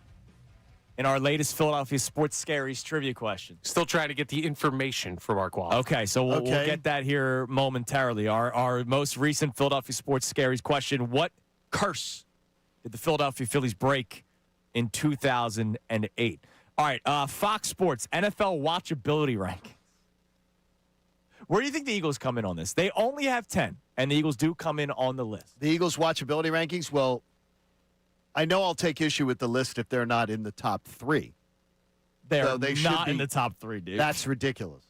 Because they're, again, this is like one of those things where do you think the Eagles are a fun team to watch? The Eagles are one of the most watched teams in top 3 teams for over a decade. Right, but do you think they're fun to watch? Because they're not. The Eagles are a boring football team, and I'm okay with boring, to be clear. I get you, but people watch them at record numbers. So obviously people find them fun to watch. Well, all I'm saying is this guy, it's very opinionated. But I'll tell you right now, the Eagles are a boring football team. They are. Like, they don't get to the quarterback up until last week. And the offense is, you got Saquon highlight plays. Like, the offense is pretty boring. Yeah, that's like somebody but putting it's efficient. that's like someone putting out a listing going, the most the best Halloween candy. Sure. And it's their opinion. Don't put Reese cups on it. And I'm like, Dylan McKinnon would not put he Reese cups. would not. Would He not would put not. Reese cups. But there. it's like okay, but you're saying, well, there's like people will go, the NFL's product is unwatchable. You see these people on social media. I know. NFL's product is unwatchable. And meanwhile, it's Yet rated they've higher broken and higher. 7 out of 8 years. They've broken their previous year's record TV ratings. So more people watch it than ever. Yeah, but So you're taking it like almost too literally. Like, forget. Well, how can you not take that literally? Forget ratings. Okay. Forget data and all that kind of stuff. Like, the Detroit Lions are number 1 this list. The Detroit Lions are They're more fun to watch. They're more fun to watch than the They're Philadelphia fun to Eagles. Well, is the list who's fun to watch? Yeah, fun Yes, to watch. watchability. Detroit's fun to watch. Has nothing to do with But people watch viewership. But people watch more of the Eagles, which is crazy. right. And for a long time they have, which is crazy to me. So that tells me like people watchability means, right? Who's watching? Or it's a big game, or it's a hate watch. There's not- it's Well, just there is hate watching. It's not letter of the law. It's fine. I'll do it this way. Okay. All right? Lions or Eagles? Who are more fun? Who do you think is a more Lions fun team to are watch? a more fun watch. Lions. Lions are absolutely a more fun watch. Who is a more fun team to watch? And I'll do it Eagles or Colts. This year it's the Colts. This year it's the Colts. Yeah, out of for like 2 months. This of is their our lives, Colts. yeah. Oh, so don't do it. Don't make fun of him. All right, now this God, I one, love this that guy. one's weird. I don't know why this guy has him at number 3. To me, scrappiness is not fun or watchable. They have the Cardinals at 3. What? No. That's absolutely not. Like, with who? That's like, the play tight games. James Conner's out. No, right? it's not. Like, No, Marvin it's Harrison not. Jr. is not the player that No. anybody expected him to be just yet. Kyler Murray's been hurt. Like, with all due respect to Jacoby Brissett. Like, the most exciting thing from Arizona this year was Jonathan Gannon assaulting one of his players on the sideline. Oh my gosh, that's like not. No, they're not. All right, that's a bad list. They have them Seahawks three? or He has them Eagles? three? He has them at 3. Seahawks are more fun to watch. I'd take the Eagles there. I take the Eagles, but the connection between Darnold and Jackson Smith and Jigba has been a lot of fun. Watching to watch them on this offense year. is much more fun than watching the Eagles. All right, so you've not had a problem with 3 of the 4 so far. yeah, not 3 of the 4, sure. All right. As far as if you make the list about fun to watch, That's sure. what it is. That is the list. Rams or Eagles? It's Rams. Yeah. It's It's Rams with Puka. Without Puka, it's Eagles. Devontae Adams has been fun to watch this year. Nah, screw him. It's, He pushed off. It's Rams. Chiefs or Eagles? I go Eagles. Well, lately, the Chiefs have been exciting. Yeah, Yeah, I don't think the Chiefs are a fun team to watch. they're very similar though, the Eagles and Chiefs. Yeah, I would agree. Because they're so like I'd agree. buttoned up. This is what we do because we know that it works, and we're gonna just keep doing that. And like it works for both teams, which is why, hey, boring's good. I'm fine. Okay. I'm fine with boring. I could call that a wash. All right, Tampa or the Eagles? Tampa. It's Tampa. Because first off, Baker alone is a draw. Baker to me is one of my top 5 players in the NFL that I like to watch. Right. And As far then as he's always sort of interesting, and sometimes he goes bad. Sometimes Oh, yeah, it's bad absolutely. decisions, it's things like that. I can't give them the Patriots over the Eagles. Even though No. Drake May's been fun to watch What? this year. Well, and down the line, yeah, Drake May looks like he's really coming together. Sure. And then the Eagles coming at 9 on this list, and the Broncos coming at 10. So those are the 10 most watchable teams in the NFL. But you didn't have a problem with a couple of them. No, I thought it was pretty good. It's watchability is the quality of being interesting, enjoyable, and entertaining enough that people want to watch it. Yes. And the Eagles being they're a top 3 team of a decade. Yeah. For a decade. No, they So absolutely people have been. want to watch them, but it might be like you're saying, Connor, there can be hate watching. Yeah. There can be access to it too, as one of my America's on Game of the Twitter. Week. Twitter is the part of it is the fact that and DJ points out on Twitter that part of it is the fact that the Eagles get a lot of marquee, which helps that number that people get to watching the Eagles because they tend to be in a lot of marquee spots. At the risk of sounding like Dave Dombrowski, I'd rather watch the Golden State Warriors lose than the New York Knicks win. Like, just the brand of basketball that they play. That they're the more fun team. It's not the... Yeah, you like a chuck it up for three kind of thing, whereas the Knicks will win an 89 to 84 basketball game. And they'll get views because they're the better team in a big market, but doesn't mean it's fun. I said Andrew's the more hoops head by far than I am. But I love Western Conference playoff basketball. And my wife will say to me every single spring, it's a ritual. Why are you watching Denver and whatever? You don't watch those teams during the year. Like, I don't see you sit and watch those teams during the year. And I'm like, first of all, NBA playoffs is completely different basketball. And Western Conference basketball in the playoffs is just, to me, is fantastic. Eastern Conference tends to be a snore fest. All right, real quick, give us a text message, not the qualifier. I want to text on any of our topics, and we have some news that I have to inform the people of. What do we got on the text line? All right, so we have a check-in here from Sean who says, after 8 weeks at 6-2, I'm very happy with that. With all the drama and the fact that we didn't play a complete game until last game, we still are 6-2. I do have to see us go to Green Bay and beat the Packers, which I think we will, but right now I'm satisfied. So later in the show, less than an hour from now, 8:25, we'll do the project forward, right? Like, all right, 8 weeks of data. What's been better? What's been worse than what you expected before the season started? And then we'll kind of turn the page as we reach the second half of the show and how we project it forward. To that texter's point, they're happy that they're 6-2 with everything that they've gone through. Do they continue to win in the second half of the season with everything that they are still going through? Because the offensive line might get a little bit healthier, but they're not also going to be 100%, and they've not played well. No, they've not. I don't think the drama goes away with A.J. Brown. I really don't. Like, I don't think it just disappears. I don't see it going away. So we'll see if we still feel good moving forward. All right, sorry, Johnny, because this is bad news for you. What's that? You've been actually talking about it off the air a lot. YouTube TV and Disney have officially failed to reach a new carriage deal, meaning all Disney-owned programming is now off YouTube TV. And I know there are a lot of YouTube TV subscribers out there. So that includes ABC, ESPN, all your Disney channels, plus any recordings from those networks in your library are no longer accessible either. They took them all away. Christina woke up this morning to it, and it's just like, you can't watch, if you're local, you can't watch Channel 6. Can't watch it. This is absolutely absurd. It's crazy. That's something now, that my wife's panicking, going, well, we should switch to Hulu. And I'm like, let's wait a second. Hulu has live sports. Hulu has live sports, baby. Yeah, but they don't have my NFL. They don't have my NFL Sunday ticket. Yeah, but they have NFL Red Zone. Yeah, but I want Sunday ticket. I want to be able to watch games. I don't want to just watch somebody bounce around. You mean Octoboxes? All the come games? on, man. We got Octobox. No, thanks. I want to watch games. If I want to watch the specific game, I can go watch specific game. It sucks, by the way. That really sucks. That's horrible. All right, coming up next, we'll get our second qualifier for the Temple tickets. We'll talk about the curse that was broken in 2008. I have a lot more Philadelphia sports scary trivia questions to give away. Also, you know how people say they love something, and then you question if they actually love it? I have to question John Kincaid's love for something next. It's Kincade and Salciunas, 97.5 The Fanatic. Now on 97.5 The Fanatic Sports Update.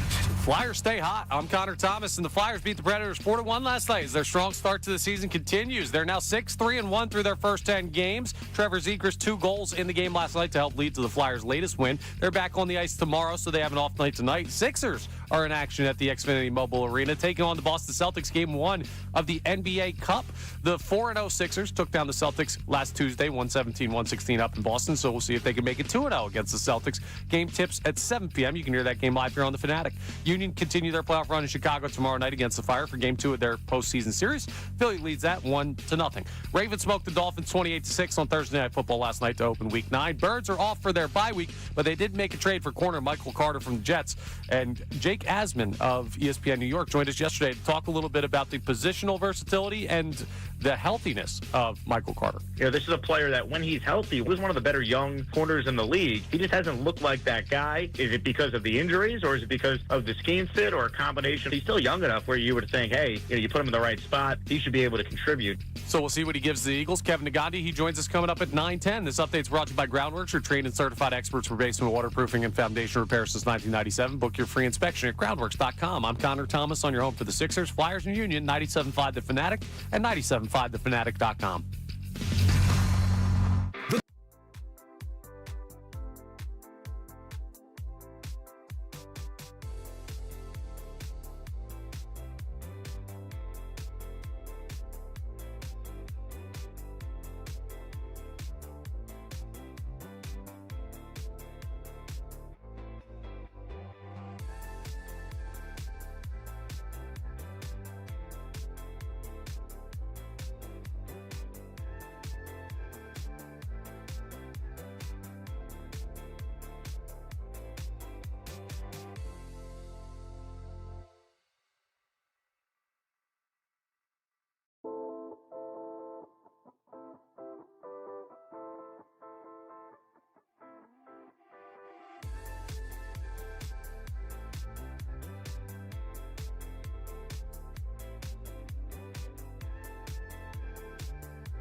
97.5 The Fanatic. Headphones on. What was the howling going on out there? Hard to do with one hand. We got a pirate now. You haven't even looked up yet. No, you're. Oh, jeez. For the people complaining, you guys didn't dress up. Well, I'm a pirate now. I have an eye patch and I have a hook. R. All right? Happy now? Arr. All right, do we have a qualifier for our Temple tickets? I don't know. I can't read with one eye, so this is going to be interesting. This is real helpful It's gonna be now. interesting. You just handicap All right, so yourself our for the show. question, I got the Philadelphia sports scaries throughout the course of the show. What curse did the Phillies break in 2008? Who was our winner on our text line? Frank DeAngelis got it first. It is the curse of Billy Penn. That is correct. So Frank is in the running for the 4-pack of the Temple tickets. So the curse of Billy Penn, it's actually kind of scary how much accurate it was. It started in 1987 Yes. when 1 and 2 Liberty Place were built in Center City, Philadelphia, and they were taller than Billy Penn's hat at the top of City Hall. And the Phillies did not win, or excuse me, Philadelphia had not won anything up until 2008. But do you guys know what happened in 2007? No. In 2007, the Comcast Center was finished being built. And they drilled in a small Billy Penn figurine at the top of the Comcast building. Oh, I didn't know that. And what happens the very next year? The Phillies win the World Series. So the curse of Billy Penn was fixed. One of our big listeners, Joe, my buddy Joe, he was on the safety coordinator for that Liberty Place site, and on the red beacon at the top of the building, the cement. Yes. The guys all painted their names on the beacon, it was a spot. You couldn't have gotten me up there. No, dude, I'm not doing that. To go and do that, Dude, but- you know what was insane? Like, if you go back to the 2000 Sixers run when Pat Croce was going up the bridge, like, that's an awesome team owner right there, that he's walking up the side of the bridge with the Ghost Sixers banner. Like, that's awesome. How come John Middleton doesn't do that? No. That's not the bar. We need our owners safe and sound. I don't want John Middleton doing that. John Middleton's going to fall. No, he's not. Pat Croce didn't fall. Pat Croce was a young man and very athletic at the time. No climbing the bridge. Pat Croce could have won could have done one of those superhero fork, where you swim and you run and you bike and everything like that. John Middleton's not doing that. All right. Another Philadelphia sports scary trivia question. Okay. This man almost took away the team that the majority of this town loves. I know this. I knew that you This would is know this easy. one. So Yeah, the this is first easy. person to get this right at 610-632-0975 will qualify for the Temple tickets. I don't know if I think Connor this Thomas was- has this answer. Yeah, I'm not going to give the year because I don't think you would know it, Connor. I might know it. All right. Well, You might know it. hopefully we get the correct answer on the text line. Again, the question, this man almost took away the team that the majority of this town loves. All right, what do we got on the text line about other nonsense? And then I have to call out John Kincade for not actually loving something. All right, DJ Milk D from Virginia, one of our great texter, I love that. says our offensive coordinator and O-line is a big concern, more so Kevin Patullo. We gave keys to a Lambo to a person who's never driven a high-performance car. That's my biggest concern through the first 8 weeks. Yeah, and look, week 8, he was tremendous. Kevin Patullo had a hell of a game against the New York Giants. It's going to be interesting to see, does he do that against better teams, right? Packers and Lions, with all due respect. Because, the way this show goes about business, we don't try to take away from who they beat or who's on the field. Like, that was a hell of a job. No, it was a great job. Great And job. and it's how it looked, right? Like, they didn't just manhandle the Giants. Like, there were designed runs to the outside. There was passes from under center. There was a lot of things that Kevin Patullo did what I thought was very well this past Fantastic Sunday. job. He had a great job. also. Now you got to back it up against the Packers and the Lions. And But I would hope that's the 2-week test right there. That's Yeah. if they don't look good against the Packers and Lions, then you can take your Giants game and you can throw it out the window. And, oh, by the way, self-scouting week, as they call it, because it's the bye week, Kevin Patullo has 2 weeks to prepare for this Packers game and has a lot of time to focus in on what they did well against the New York Giants.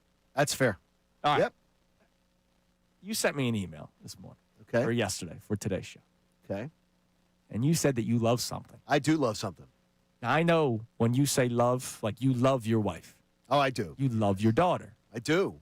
You love the Temple Temple Owls. I do love the Temple Owls. You love the Eagles, the Phillies, Yeah, I Sixers, love the Flyers, Villanova, Penn State. No, not those Exactly. two teams. Not Penn State. I was just doing Throw the that rally, out of there. rally house Villanova, yeah. read.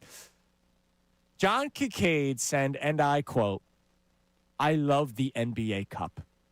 No, you don't. No, but why do I love it, though? Because of the irrational stupidity of people being like, I'm so out of the NBA Cup. It's so stupid. It's just ridiculous. Oh, my gosh. For God's sakes, like, literally, get an enema. Wow. Like, if you're the amount of vitriol I hear about the NBA Cup is so terrible, and it's so awful, and what is this? It's ridiculous. Just enjoy freaking basketball. Watch the games, and more importantly, I do like it because the Final Four goes to Vegas. Okay. And I think And that you just want to go to Vegas? And I think that the Vegas thing is a great. I do. I find it a very appealing thing. I have not gone to Vegas in the calendar year 2025, and I have the shakes. Wait, so you love it out of spite for people who don't? That's what it is. kind of how No, it seems. It gives me absolutely no. Connor's not wrong. No, I'm owning it. That's exactly why I'm more into it. Because of the fact that it's so terrible. This is ridiculous. The commissioner's just an idiot.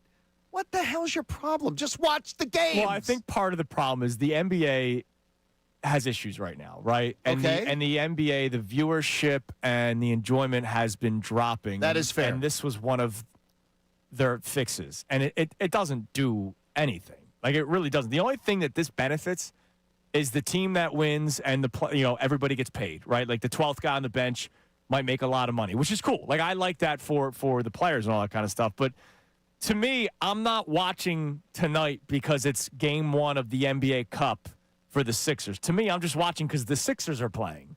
And they're playing the Boston Celtics. Right. And even if they were playing a team that was not in their stage. So why are people up in arms? I mean, yesterday, there were 4 different documented Now, I don't know if every one of these news outlets all went with write something vitriolic about the NBA Cup, about how much it's just ridiculous or whatever. It was all over the place yesterday. And then once you read one, then it comes up on your feed. You read another one. Sure. And I'm like, why are people so – what's the problem? I'll give you a Watch the value. Celtics and the Sixers tonight. I'll give you a valid problem. You Okay. see your partner over there with the eye patch? Hi. That, Yes. and the Arr. stupid hook. Arr. That's how I feel like I have to watch the NBA Cup games with a stupid court. Okay, the with an court- eye patch. Dude, yeah, the court is egregious. I hate it. The courts have been high level stupidity. Yes, I'm I'll going to go give you blind at the X Mo tonight. Looking Yeah. at that Well, thing. no, probably will. you've already seen. See, I've not seen it. Is it What the- blue I haven't this seen it. year? I think it's blue. Last year was the red. No, and was it last year or the year before? Whatever, was the red? dude, it was because it was horrible. terrible. It was the red, horrible to the look red was horrendous on TV. It was awful. It's just, to me, it's just let's attach a name to something because it still counts as a regular season game. The only game that does not count as a regular season game are the actual playoff ones because they're just added games to your schedule. But like tonight's game against the Boston Celtics, yes, it's game one of the East Group B stage, but it's also game 5 of the NBA regular season. And so I just don't have any added interest to it. No, I do enjoy when people are just, I think, being irrationally over the top. Oh my gosh, this is so awful. I do enjoy. Then it makes me want to watch it even more. All right, so to appease you, Yeah. I have the breakdown Ooh. for East Group B. Okay, so what is Group B? It's us, Brooklyn. It is the Boston. Sixers, the Nets, the Celtics, also the Orlando Magic, and the Detroit Pistons. So the first time the Sixers played the Magic, that was not a part. Oh, so you got, well, is the I second. don't think it was. No, right? no, it wasn't. Is the Yeah. second matchup in Orlando or here? Because we already beat them. We've already beaten them now here. Yeah, so it's going to be in Orlando. Oh, jeez. yeah. Whatever. That makes it hard. Like they already played the Magic in Game 3 of the season. Like, it's just weird to me. But anyways, the Sixers are the odds-on favorite to win Group B, John. Wait a minute. 34. I don't have the odds. I have the percentage breakdown. They have a 34% chance. Oh, that's because they've already beaten, the Orlando. I guess they're putting something on that? I don't know. Maybe. I don't know. I mean, that's crazy to me. They have the Magic as the second best team, the Pistons the third, Celtics fourth, Nets fifth. I think that's pretty chalk right there. That's pretty good. Unless the Sixers came off to a slow start, then the Magic would probably be the number one team because this article just came out yesterday. But there you go. To appease you, they I like have that. ESPN as the Sixers winning Group B. Okay, would Sixer fans not want to go to Vegas and watch the Sixers Dude, play in Vegas? I don't think anybody's going out of their way to watch the Sixers try to beat the Hawks in the NBA Cup final. I don't think anybody, with all due respect to our friends at Philly Sports Trips, don't waste your time. You don't think the Sixers playing in Vegas would get? I think a lot of Sixers fans would love to go a weekend in Vegas to go see 2 games. Oh, I don't see that. I think you want to go to Vegas. Well, that is you're not lying. But it's like, like- dude, I don't think last year was it Bucks and Pacers? Was it last year? It's got to be East and West. Okay, so I don't even remember. like who that's it the was. thing. I don't even remember who the hell was but in that it. That doesn't matter to me. If the Sixers are in it, I'll pay attention. But here's the thing. No, It's not like the Eagles have the Raiders on their schedule, so you can plan it out months and months in advance. Right. You find out 2 weeks ahead of time. How many people can just pick up and go to Vegas? The Bucks beat the Thunder. That's what it Bucks was. Thunder in the NBA Cup last year. Like, I don't think many Milwaukee Bucks fans or fans of the Oklahoma City Thunder were like, oh, can't miss this. Got to get on a flight to Vegas to watch the championship game. I don't think many people are going to do that or ever do it. I think if you're in Vegas, it might be something to do. Like, if you already have a planned trip, you go, oh, look, the NBA Cup's here. Let me go to it. All right. And you watch 2 random teams that might not be your own. I'm happy that you love it, John. I do. I love it just because people losing their minds over something that is no reason to lose their minds over. All right, coming up next, we'll get our next qualifier for our most recent Philadelphia Sports Scary trivia question. I'll give another one before we get to today's headlines with Connor Thomas. It is Kincade and Salciunas on this Football Friday, 97.5 The Fanatic. Unfiltered with Ricky Bo, Bill Colarulo, and Silvana Kelleher.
Fridays presented to us by our friends at Norristown Chrysler Dodge Jeep and Ram, driving to great deals at the fall sales event at Norristown Chrysler Dodge Jeep and Ram, and get wicked good deals all month long on a Chrysler Dodge Jeep or Ram. Visit NorristownChryslerDodge.com. We're about to do today's headlines with Connor Thomas, who is our most recent qualifier. Our last question that we asked was, this man almost took away the team that the majority of this town loves. John Kincade, you knew that answer right away. I lived it. It was terrible. And the answer is? Leonard Toews. Congratulations. You're here. Leonard Toews was, not the best at that point, and he'd done so many great things for the community. Great philanthropist. But the casinos opening in Atlantic City was not a good thing for Leonard Toews. Once they opened up casino gambling in Atlantic City, he then became, let's just say, obsessed. Sure. And it almost cost this team. They were going to Phoenix. Yeah. It was close. And it was close. Yeah. That the Eagles could have left. It would have been incredible. Yep. Now, they would have absolutely made sure that some other team relocated. Yeah, absolutely. But we would have been without football for a while. Which that would have sucked. Connor, who was our created, qualifier? What did he create? Leonard Toews. I talk about the great philanthropist. He created the Ronald McDonald houses. Oh, well, I do. He was the one who was very important. because an Eagles player's kid was sick, and they had no. He goes, "What can we do? Like, what can we do for people?" And the child was thinking, "Well, the parents need a place to stay. They can't stay in the hotel." Yeah, I respect that's what they did. So he came up with it. Who's our qualifier? John and Bluebell's, our most recent John's qualifier. one of our qualifiers So for we're the up to Temple 3. 4-pack. Our next question to text in: this contract has haunted the Flyers since 2011, and we will finally see it end after the 26-27 season. First person to get that answer right at 610-632-0975 will be our next qualifier. By the way, I did my costume change. I took off the eye patch. I now have my pillow. I'm Mike Lindell. All right, it's time now for today's headlines with Connor Thomas. Today's headlines with the one and only Brendan Breaking. Little bit of Today's mess up there. headlines We had the with Brendan Connor Is that a Thomas. ghost? There's a lot of things there's a going lot on. of things going It's on. haunted. There's a ghost in the computer today. I got distracted by the MyPillow thing. I don't know what you're doing in there. Let's start I'm getting ripped for not being dressed today. That's not dressed. That's you just holding a It's pillow. a prop. Dude, Halloween costumes are also about props. Let's just talk about our sponsor. For over 70 years, Lundy Law has been fighting for injured people. If you need them, remember the name Lundy Law. Your injury lawyers. Visit LundyLaw.com. That's LundyLaw.com. We're going to lead off with one of those weird that it's happened twice things. Okay. So you, Andrew Salciunas, as a talk show host in a big-time city in the state of Pennsylvania, had to pay out a Makes me feel pretty good. had to pay out a sports-related bet earlier this year. I did. By putting on the stupid rainbow propeller hat. Yes. There is another Andrew, sports talk radio host in a big-time city in Philadelphia, who had to pay off a sports-related bet. Wait, also in Philadelphia? No, in Pittsburgh, in Pennsylvania. Yes, That's small market. all right. Well, take it easy because Andrew Filipponi had to. That's your guy. Yeah, it's good. It's Pony. He's good dude. So Pony tweeted out earlier this year, there's no way the Steelers lose tonight. In fact, I'll get my nipples pierced with no numbing agents if they lose to the Bengals. It ain't happening. Well, he paid off the bet. He posted the picture. He went through with it. So He had a live. They did a live remote and did it for breast cancer charities. Oh, I respect that. And the Steelers jumped in on it. A bunch of Steelers players jumped in and made thing, and they did a nice little fundraiser at a bar. But he did it. Now he took painkillers though. I think that's fair. No, it's not. If you're saying, "Oh, I'm not going to do it with anything," he took painkillers Pre or post? pre? It's not a Was he numbing on the agent. air? Yeah, he took painkillers. How'd he sound? He didn't drink. Oh no, he was fine. Okay. But he didn't drink. I did painkillers for a long time on the I know. Yeah, I mean it's fine. I didn't know how as many long you as took. you're on the thing. But I don't know about that. But he said it was afterwards. It like at the time that he did it, it wasn't bad. When he laid down to go to bed, it was horrendous pain. Yeah. Like 8.5 out of 10. Yeah, no. How about So, this? If your I'm name's out. Andrew and you host sports in Pennsylvania, don't make bets on the air. You're going to have to pay them out. Ravens are winning the AFC North. Yeah, What else we all got? right. Another win last night.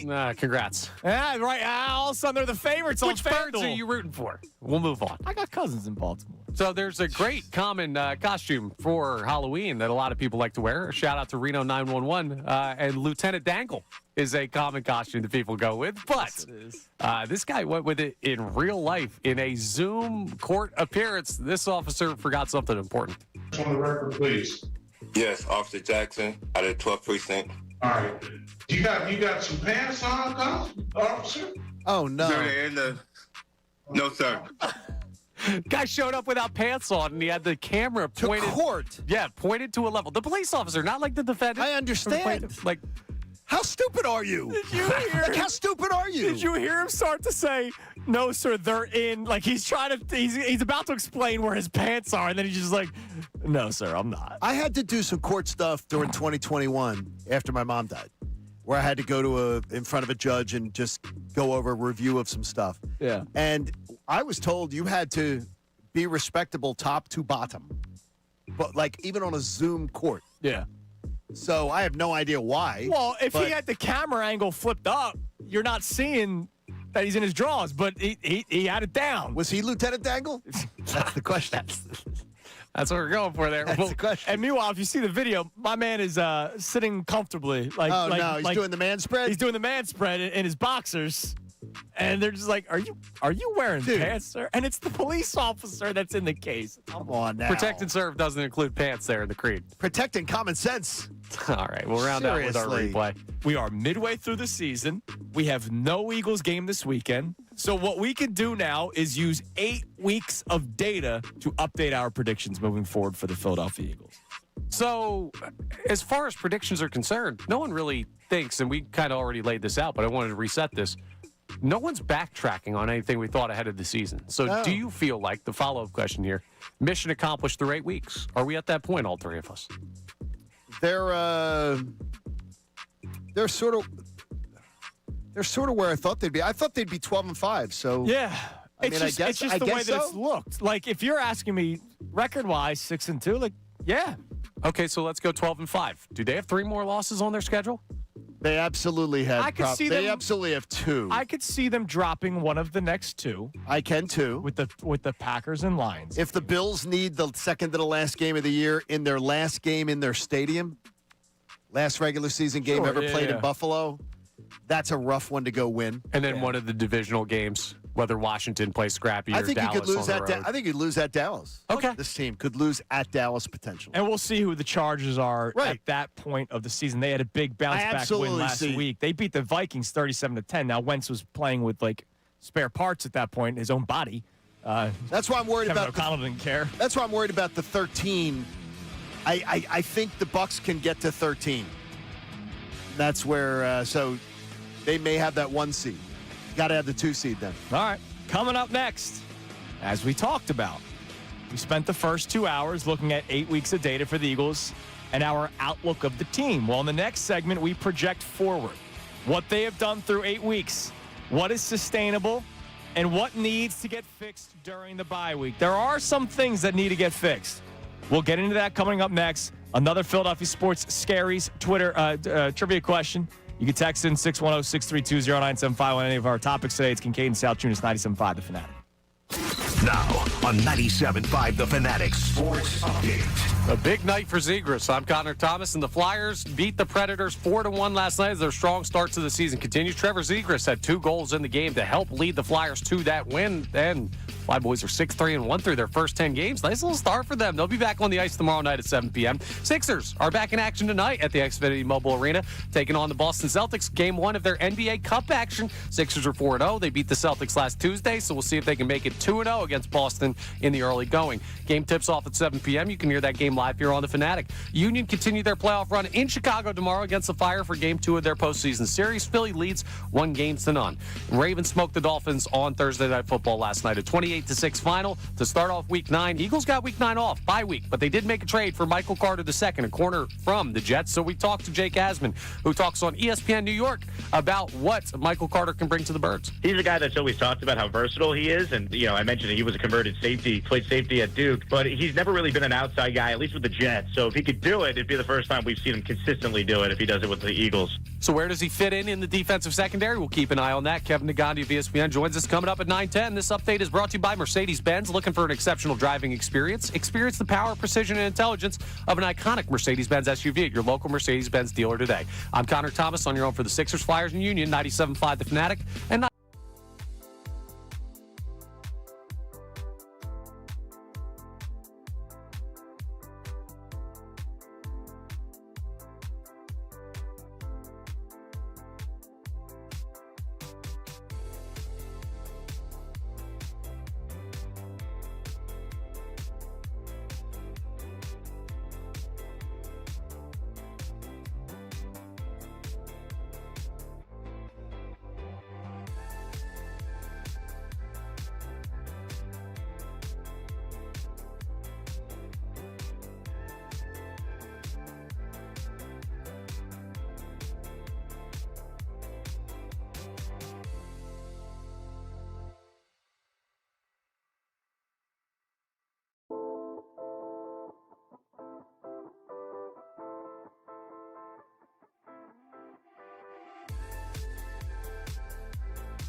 97.5, The Fanatic. I got to put my next costume together here because people were ripping us that we're not dressed for Halloween today. So I made a makeshift eye patch 2 segments ago.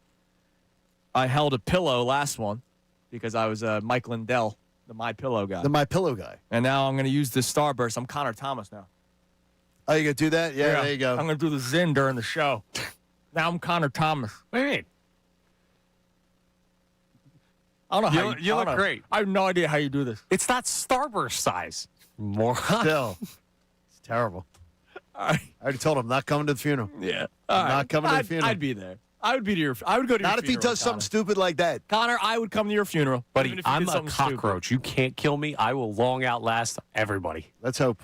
I hope that, and I wish that above all. All right, do we have a winner for our latest Philadelphia Sports Scaries trivia question? Then I'll ask the next one, and then we'll get into this discussion about the post-bye week for the Eagles. Moving forward, let's project a little bit. What needs to change? What's sustainable? You name it. What do we got? So Gus Z is our winner or our qualifier for the most recent question. Answering that correctly. The question was, this contract has haunted the Flyers since 2011 and will finally end after the 26-27 season. That answer Is Ilya Brizgalov. I thought that was an 11-year contract. I was thinking of that one, and it stuck in my mind that was 10 or 11 years. They basically reworked the deal so that they would just pay off a little bit at a time each year. Okay. So it goes through the 26-27 season. I think he makes like $1.4 million. It's his own Bobby Bonilla day. It's Ilya Brizgalov day. Okay. And it's fine. It's almost over. We are almost there. By the way, they could probably he could play if Vladar gets hurt. They still got Briz under contract. Why not bring him back? All right, let me ask this one. All right, being arrested is scary. Oh no, I bet. I've done it. I've dealt with that one time. Story for another day. That's a bad story. Being arrested is scary. Okay. This Eagles running back was scared on South Street when he was arrested, not charged, but he was later suspended by Big Red Andy Reid. There was marijuana found at the scene of the crime.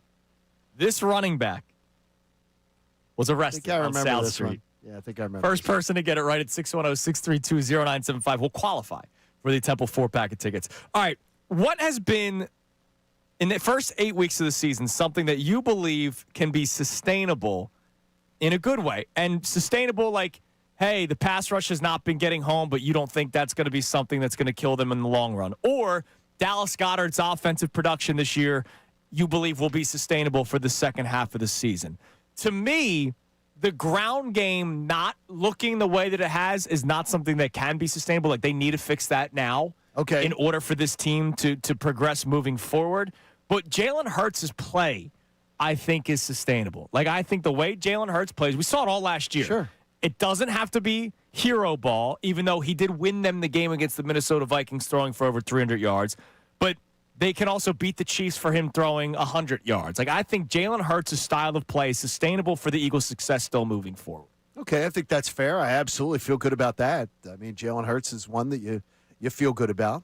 That's sustainable. I think sustainable is that the defense is not going to be the reason you lose games.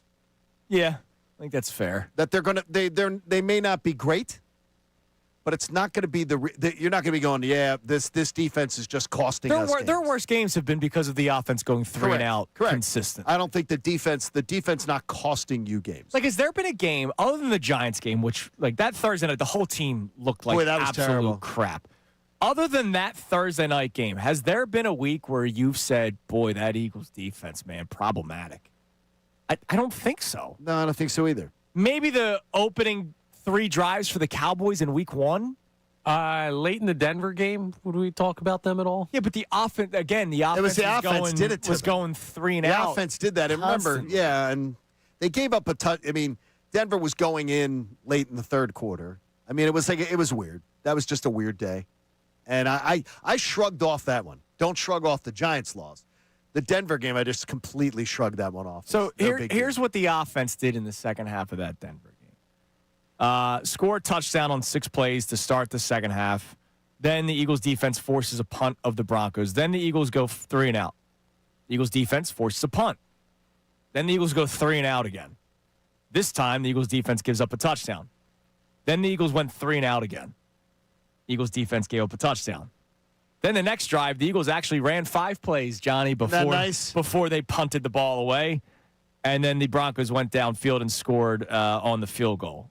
Terrible. So the touchdowns that the Broncos scored were off of 3 and outs by the Eagles offense. And not the first 3 and out. The second 3 and out, the third 3 and out, the fourth 3 and out is what led to the Broncos scoring points. So I agree with you. I don't think the defense will ever be the reason why you're saying we're losing these games. Yeah, I don't think we're coming in on that Monday and saying, man, that was terrible. Connor, what is something through the first 8 weeks that you believe is sustainable moving forward?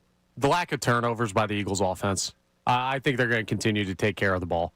They just have done that for so long, it seems like, under Jalen Hurts. I have no concerns at all that he's going to continue to make the smart decisions.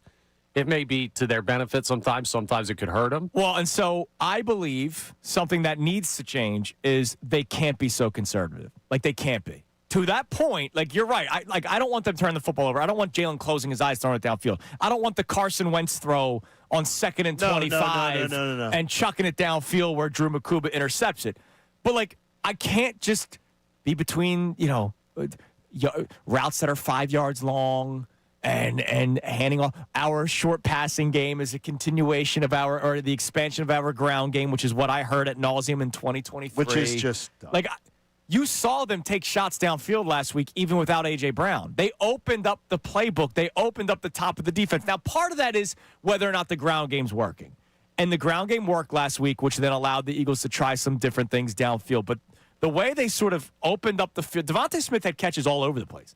He'd catch his left sideline, right sideline, middle of the field, near the hash marks. You took the shot downfield with Jahan Dotson. So even though I agree with you, Connor, that I believe their lack of turnovers will continue, they need to open up the playbook a little bit more, though. Well, it you were can't just be dressed so like a pirate. conservative. What do you know? Exactly. No, he's not dressed like a pirate. No, it is going to have to be more of a balance than I think some fans give it credit for, though. Some people are just like, let's go nuts. Let's throw the ball 40 yards down the field every time.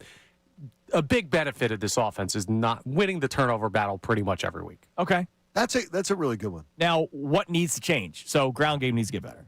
Ground game needs to absolutely get better big time. You need to see more of what you saw against New York moving forward. Maybe not 2 100-yard rushers, but you need to see a consistent rushing attack from the Eagles offense, which will help the passing. More sustained drives. Just they don't have to score the offense, but they have to play keep away. You can't have these 3 and outs. Time of possession has to improve big time for this team, which has always been one of their great strengths. That has to improve big time. That's one. Do you have the 3 and out rankings still? I can find them. I'm curious where the Eagles rank after this past week, because it was obviously much better against the New York Giants. But the amount of 3 and outs that they were having, I mean, that's what was killing the Eagles defense at times. So that can't happen. That can't continue. And that falls under Kevin Patullo. Like, say what you want about collaboration and how the players need to do better. Eagles are now 7th. Okay. The Eagles are now 7th. They need to be in the top half. They were They were in the top 3 all season long. They've now gotten themselves to 7th, some level of respectability. I would like to tell you, though, the Lions are 5th. Interesting. That's actually pretty interesting. That's an interesting one. Packers are 3rd. Huh. Wow, really? Yeah. That's actually kind of crazy. So there you go. So just look at that. Someone smarter than us needs to explain how good teams are down there. Yeah. Yeah, that's especially the Lions, like that offense. Here's why. The one thing I guess I'll say I can see why is because they're 3 of very those aggressive. teams, and they're also run-heavy teams. The Bears are number 1. Cardinals are number 2. Packers are 3. Giants are 4. Lions are 5. Commodes are 6. That's actually kind of crazy. Eagles 7. But look at the aggressiveness of the offenses. Right. Yeah, that's a good point. And when you're aggressive, or you have the young quarterback, that also can play into it. But the Lions are just very aggressive. We didn't need someone smarter. We figured it out, boys. There you go. Great work. You're saying John's not smarter? No, I'm saying John is the smart one. John's a professor at Temple University, all right? No, it's now 2. Now 2. Two tests in one. All right, coming up Well, next. it's definitely not you, study all. Coming up next, speaking of being smart. How smart. He's going to come in this year, though. One thing that can be fixed is eliminating drama. That needs to change moving forward. Oh, does it? John Kincade has such an easy solution for A.J. Brown. It's simple. It's Kincade and Salciunas, 97.5 The Fanatic. Philadelphia's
Fanatic.com. I guess I got to stand during this segment. I don't even know why Haley has this, but Haley gave me a gritty. What is this? It's like a gritty cape. It's a cape, but I don't. Is that the thing you wear when you get your hair cut? That's what I'm wearing it as. I'm gritty getting a haircut. My man Michael Coletti would like one of those up at Sal's. Doesn't it look like that? That doesn't. Yeah. No, I think that is what it looks like. There. Well, no, but it's got Xfinity on the back. But Well, they probably gave him away. So. no, I'm gritty getting a haircut. Hey, that's my most recent costume. Did you ever, by the way, have a like a paranormal experience? Oh, I've told you about it. Yeah. And give the audience a little flavor of it. So when I was growing up, I lived in Mullica Hill, New Jersey, which is like a historic town in Very South historic, Jersey. Civil War was fought around there. There's actually like a cemetery that you can't even make out the names anymore because it's that old. That old. And it's right in the heart of town. It's actually right next to the town hall. So wow. If you ever go to the Mullica Hill Town Hall, like you feel kind of eerie. Do you walking. really? Yeah, because it's old, dude. Like it's really, they haven't really done many renovations in there. But one night The Groundworks would have a field day. Yes, they would. You know me, John. I am a horrible sleeper. Always have been. You are. It's why cannabis is my best friend at times. Back in the day, even as a kid, I couldn't freaking sleep. And there was one night where I was awake. So before anyone thinks, oh, you were just dreaming or whatever, I was laying in bed and I had my window open, which I never slept with my window open. I don't know why. I didn't like the birds chirping. I love window open. Now I do every night. We don't but have it. As a kid, I hated it. So the one night I slept with my window open, all of a sudden I looked near the window and there was a greenish figure dressed in a Civil War outfit. Like he looked like somebody that would have fought in the Civil War. Okay, so was he physically in your room? Yes, and he just smiled at me, and I was just like, oh my God. Did you smile back? And I don't remember what I did, but he whisked out the window. No, I wondered if you were scared. So I sat there for a while. You did not feel scared. I did not freak out because he smiled at me. He was a nice guy. I don't know. He was just okay. He got lost, He saw an open window and he came in, and I remember sitting there for, I'm not joking, like a half hour. Like just, I saw that. Like I'm awake. I just watched that. And I went to my parents' room, and I was like 13, 14, so I wasn't like a 6-year-old kid. I was a teenager, and I was just like, I think I just saw a ghost. And my dad was like, go back to bed. Yeah, I would imagine he would say go back to bed. And it was over. The conversation ended, and I went back to bed, and I just kind of laid there. I went to one of my assistant ice hockey coaches, Father Ed Casey, back in the day. So we are planning for a big playoff series we got with Bonner. Okay. So we're doing a film study, watching video of the hockey team. And he was at this Little Flower Manor where he lived in the priest quarters. So he had his own house. It was right across from a graveyard. And they had always said that there was like paranormal stuff you'd feel from there. Well, we're watching something, and all of a sudden I start hearing the pray for the dead. Do, do, do, do, do, do. You know that tune? Bum, bum, ba-na. Yeah. Started hearing it in the room, and I'm like, do you hear that? Turn down the TV. Hearing it again. And it's pray for the dead, but it's not words. It's just that tune. Very dull. And it's in the room. And it's coming out of the speakers of the stereo. Back in the day when your dad and mom had like speakers. Yeah, the stand-up speakers, yeah. It was not plugged in. Oh. I literally packed up, said, I'm gone. I am not staying in. I'm out. I'm out. I am out. I left, and I sped out. I was like, that is the creepiest thing I've ever witnessed in my life. And if I didn't witness it myself, I never would have thought. Yeah, no, I'm that out. thing. And it's across from a graveyard. Yeah. And it was real. Ghosts are 100% real. Yeah, ghosts are real. No, Yeah, I But saw do you it, think? But do you think they're bad? I seen one. No, but where have you seen him? He played for the Flyers a couple years ago. Oh, that's. He was bad at points. Ooh. By the way, that's really Yeah, weird. that's what they say. no, wait a That's minute. what they say, Now, that's Andrew. really a weird connection on this story, because Father Casey married Ghost. Oh, really? How about that? Ghost had him and his fiance had Father Casey married. The way the universe works. So that's really weird with that story. But wait a minute now. Creepy. That's a scary thing. That's a scary. I'm shocked, Connor, that you've seen one. I don't think I've seen one. I was saying he played for the I felt Flyers. it. I've sped off so fast. Yeah, no, dude, I saw Oh, my my man. gosh. I mean, he fought for the Civil War, That's great though that you like. But so I don't think I'd be scared of a ghost. Like I don't think I'd be scared, but that scared me that night. I was like, okay, I'm out of here. This feels evil. Not good. Damn right, man. Can't have evil. All right. How can A.J. Brown fix this, Johnny? It's pretty simple. Okay, it's simple. A.J. Brown. The Eagles are right now dealing with nonsense that is your creation. And it's really, really simple what they could do to fix it. Well, not what they could do, what you could do. All it would take is A.J. Brown coming out and saying, I have no interest in ever being anything but a Philadelphia Eagle. I don't ever want to leave the Philadelphia Eagles. I want to be an Eagle for life. It's simple. And considering that you love to post stuff, You are obsessed with posting stuff. This isn't cryptic, so it's not your fastball. Just if you were willing to just say, I never want to leave the Eagles. This is all nonsense. The Eagles are my team. This is where I want to be for the rest of my career. If A.J. Brown said those words, or just his preferred form of communication, sent them out on Instagram or Twitter, everything's over. It's done. Well, until the next one. Well, no, but because the reason why I pushed back is he did that already. No, but he didn't. Though. His press conference, he talked about how he loves it here and Philadelphia's his home. But then he did it again. Then he retracted. Yeah. So what I'm saying is, it would be fixed for maybe a week until the next cryptic post comes out, and then the next Diana Rossini story comes out. Well, what I want him to do though is to just be responsible to your teammates and take the time during the bye week. This is something in self-scouting. Let me assist with the self-scouting. If we want the nonsense to stop, AJ, the only person who can stop it is you. So stop it.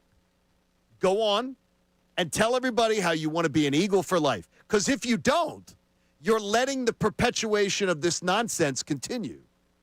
And then maybe it's not as much nonsense as we think. All right. Look, it's simple. It's sound advice, John. No, it's simple. It is sound advice. Like, just go, this is your chance to clean things up and to just say, it'll all be over. Because if anybody's running with stories and AJ's come out and gone, this is stupid. I don't want to be anywhere else. I want to be a Bird for life. It's over. Yeah, it would make it a lot easier. But you know what he doesn't want it to be? Over. Yeah. All right. He's loving it. Connor, did we get a qualifier for our Temple tickets based off of our last question, which I think I have this one. Which was being arrested is scary. This Eagles running back was scared on South Street when he was arrested, not charged, but suspended by Andy Reid. Marijuana was found on the scene. Brian from Jersey knew that it was. Can I guess? Yes. Was it Carell Buckholter? That is correct. Carell Buckholter. I remember that. And it wasn't his, right? He was in the car with someone else. Car with someone else. And the person that had the car was the one that got arrested. And Andy Reid decided to make a statement of it. And make him an he example. suspended him for 3 games. Was it 3 games? Yeah, he suspended him for 3 games. Oh, I only thought it was 1. See, I'm wrong on that one. I would have thought 1. I thought it was. I missed the story then. How the world has changed. Wow. Hey, Andy. Hey, guys, ever hear of a fall guy? Yeah. Just saying. Oh my gosh. All right. I'll give you another question coming up next. Also, John asked me something for post-show headlines that I want to bring to the air. It involves the Flyers and Sixers and how much you're already paying attention to the standings. It is Kincade and Salciunas here on 97.5 The Fanatic. Now on 97.5 The Fanatic Sports Update. Another home win for the Flyers. I'm Connor Thomas, and the Flyers beat the Predators 4-1 last night as their strong start to the season continues. Trevor Zegras, 2 goals in the win. Flyers are 6-3-1 through their first 10 games. They'll be back on the ice tomorrow. They got the night off tonight. Sixers are back tonight at the Xfinity Mobile Arena, and the Boston Celtics are in town for Game 1 of the Sixers NBA Cup action. The 4-0 Sixers beat the Celtics last Tuesday, so we'll see if they can make it 2-0 against Boston to start the year. Game tips off at 7 p.m. You can hear that game live here on The Fanatic. Union continue their playoff run in Chicago tomorrow night against the Fire. Game 2 of their playoff series. Philly leads that series 1-0. And the Ravens beat the Dolphins 28-6 last night on Thursday Night Football to get Week 9 going in NFL action. The Eagles have the bye week in Week 9, but the trade deadline comes your way Tuesday, and they made a move for corner Michael Carter II from the Jets. We talked to Jake Asman, who talks on ESPN New York about what Michael Carter could be for the Eagles when healthy. You know, this is a player that when he's healthy was one of the better young corners in the league. He just hasn't looked like that guy. Is it because of the injuries, or is it because of the scheme fit, or a combination? He's still young enough where you would think, hey, you put him in the right spot, he should be able to contribute. So we'll keep an eye on that and how he can contribute. Kevin Nagandi joins us at 9:10. This update's brought to you by Groundworks, your trained and certified experts for basement waterproofing and foundation repair since 1997. Book your free inspection at groundworks.com. I'm Connor Thomas on your home for the Sixers, Flyers, and Union. 97.5 The Fanatic, 97.5thefanatic.com.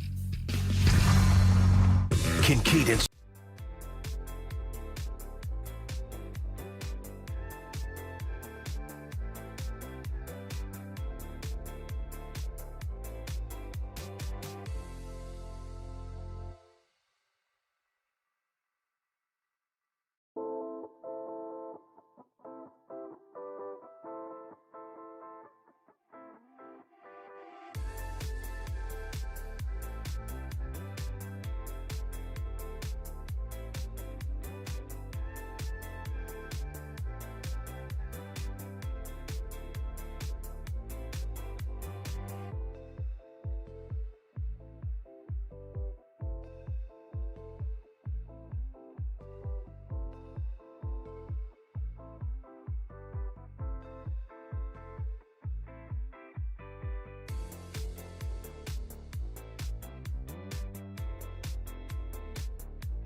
5 The Fanatic. So make sure you are listening, as always, to Middays with Marks coming up at 10 o'clock. But if you are somebody that can watch on YouTube, you should. I will not say what the costume is, but Ray Dunn is dressed. For those of you who are upset with our attire today because we've not gotten dressed up because there was the red wedding a couple of years ago here at the Fanatic, I didn't get dressed up. John didn't get dressed up. Connor didn't get dressed up, but Ray Dunn did. And you're going to want to check it out coming up at 10 o'clock. Now, to try to get into the spirit of Halloween, I have been doing things throughout different segments, as you guys know. Yes, you have. I was Mike Lindell because I held a pillow during a segment, the My Pillow guy. I was a pirate. All I did was cut out a circle out of a piece of paper and gave myself an eye patch. Last segment, I was Connor Thomas because I threw a starburst in my lip as if I was zinning it. Vic Fangio as well. And Vic Fangio, yeah. So I'm now stealing something that Haley brought in because Haley is dressed up as if she's at a sleepover. So if you're watching on YouTube, you can see it. This is a pillow pet. It's a whale. No, it's a dolphin. What? Yeah. That's a dolphin that needs to be washed. That's a dolphin that needs to get to the gym. That needs to be washed. So my latest costume is extremely unfair. I'm future Mike McDaniel. Oh, jobless dolphin. Oh, that's good. A jobless dolphin. Very good. Wash that thing, Haley. So this is Mike McDaniel because they lost again last night. And I don't know how that man still has a job. The offensive guru scoring 6 points. All right, do we have a winner or a qualifier for our latest Philadelphia Sports Scaries trivia question? We just did it with the Brian from Jersey. Oh, did I not ask one? All right, here's one. Sabres center, Jim Lorentz, John. I know you were a big Jim Lorentz fan back in the day. Knocked down a bat back when the Flyers had the Fog game. Yes. Who on the Flyers was the guy that picked it up off the ice Every Flyer fan of our generation should get and this. threw it into the penalty box? Yep. Manu Ginobili. No, but Manu, I remember when Manu knocked it down too. So you're just asking it. Yes. I'm not to give Who is the player that picked up the bat and took it off the ice for the Flyers? And people were cringing about it. I'm sure. Like, why though? Bats not gonna attack yeah, you. rabies, man. Yeah, bats are freaky, They're man. not going to attack I'm you. not messing with a bat. That pillow pet looks like it might have rabies. It does. You give me a tennis Haley, racket, though. that thing's got to get washed. All right.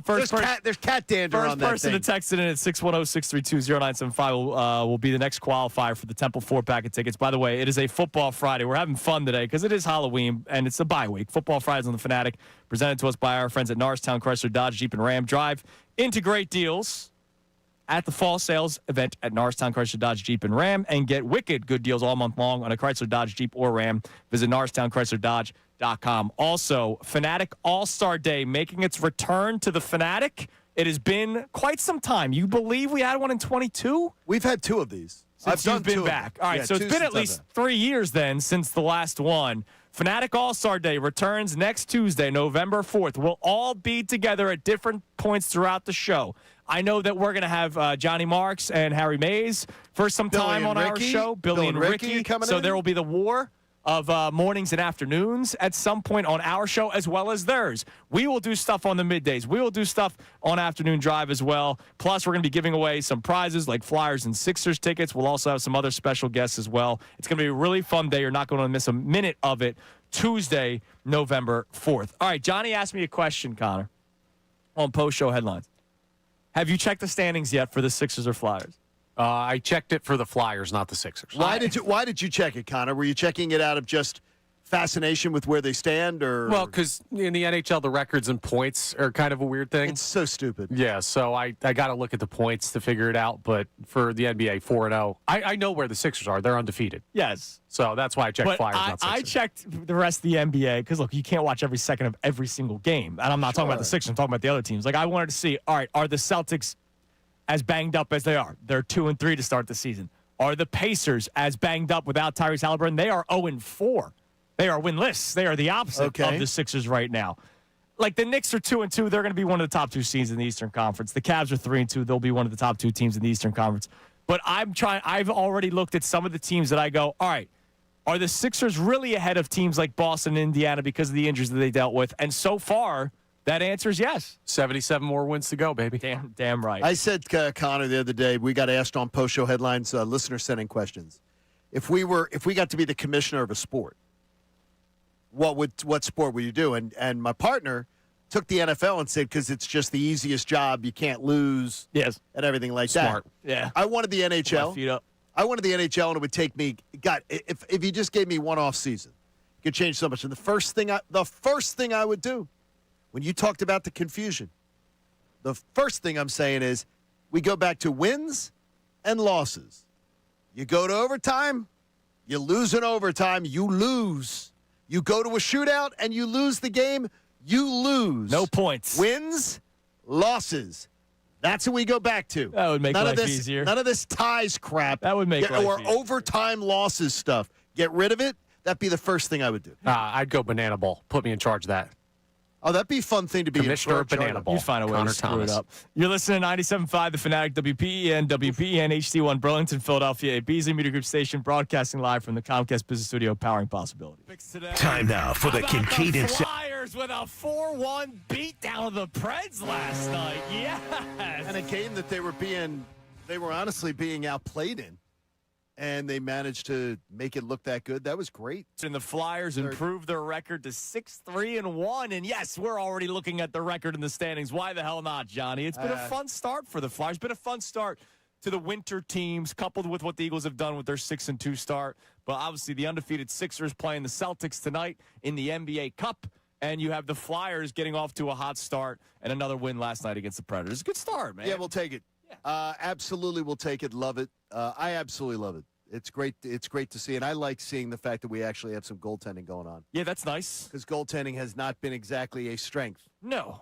and so that's nice to see. It's No, good. it was supposed to be, and then you had legal troubles, and Yep. they had to pivot and try to figure out some new things. And Urson did his job for a couple of years during the rebuild, and they're still rebuilding, right? Like the Flyers, the rebuild is still on. The rebuild is not over, but maybe it's just sped up a little bit. Who knows? It's been a fun start for the Flyers. I'm not going to get crazy. Nobody should be saying Stanley Cup.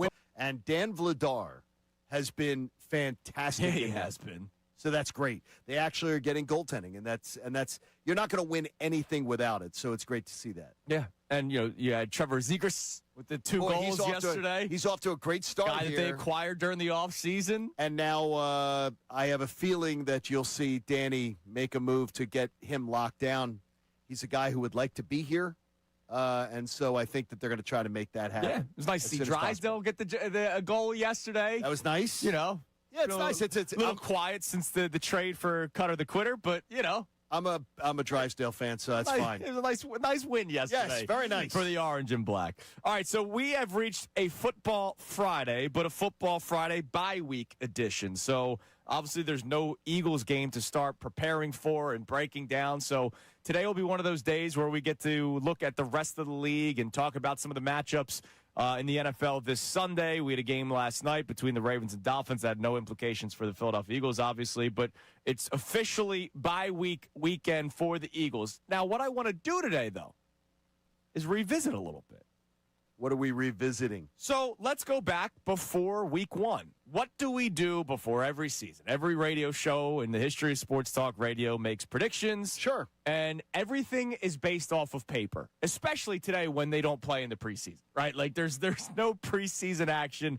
Every opinion that we have about the Eagles, their opponents in the NFC East, the NFC Conference, league-wide, when we make our Super Bowl predictions, everything is based off of paper and looking ahead to the schedule and thinking, oh, this is going to be a tough matchup. That's going to be a tough matchup. And sometimes they're not, because sometimes teams are better than what they were going into the schedule season. goes a certain way. Sure. Like, works well. Absolutely. So before the season, everything that we made our opinions off of, our predictions, has been based off of paper. The Eagles, from show content standpoint, have the best bye week possible because we are midway through the season. We have 8 weeks of data. We have no Eagles game this weekend. So what we can do now is use 8 weeks of data to update our predictions moving forward for the Philadelphia Eagles. So I want to know from everybody at 610-632-0975. Today's one of these days. I got some fun Halloween Philadelphia sports trivia questions for us throughout the course of the show, but that's later. What has changed, good or bad, with how you feel about the Eagles? Right? You could feel better about the Eagles. You feel worse about the Eagles. What concerns did you have before the season? Do they feel better now? Do they feel worse? Do they feel about the same? What makes you confident that they can still reach your expectations, which everybody in the city of Philadelphia had expectations of reaching a Super Bowl or at least a conference championship. I was the wussy of the show that said conference championship. So where are we at now with 8 weeks of data compared to where we were before the season? You want to go positive first, negative first? What do you want to do, Johnny? We'll go positive first. Okay. Jalen Hurts. I'm very comfortable that Jalen Hurts is going to be able to deliver them performances that need to be delivered when need be. Yeah. And as long as my quarterback plays great, I have seen in the NFL, and people are going to say, well, he's not playing great. I'm going to argue. I believe that always gives me the confidence to say, look, why are Mahomes and Allen and Lamar Jackson always talked about as these great quarterbacks? Because they're playing in January, and they're playing in the second or third week of January. Yeah. The way Jalen Hurts is playing, I have no reason to believe that we're not playing into deep into January. Whether it gets to February, I don't know. Right. There's a lot of things. So that would be my positive is I feel very, very confident that Jalen Hurts continues to take himself to a level that he makes smart decisions. And I want a smart quarterback. I want a quarterback that understands not to be turning the ball over, not to be doing reckless stuff, right, and things like that. And I can count on Jalen to do that. Yesterday, when we were going through the Dave Zangaro mid-season grades, he did the midterm grades, and Professor Zangaro. He actually broke it down by week. He gave Jalen Hurts just a B against Kansas City.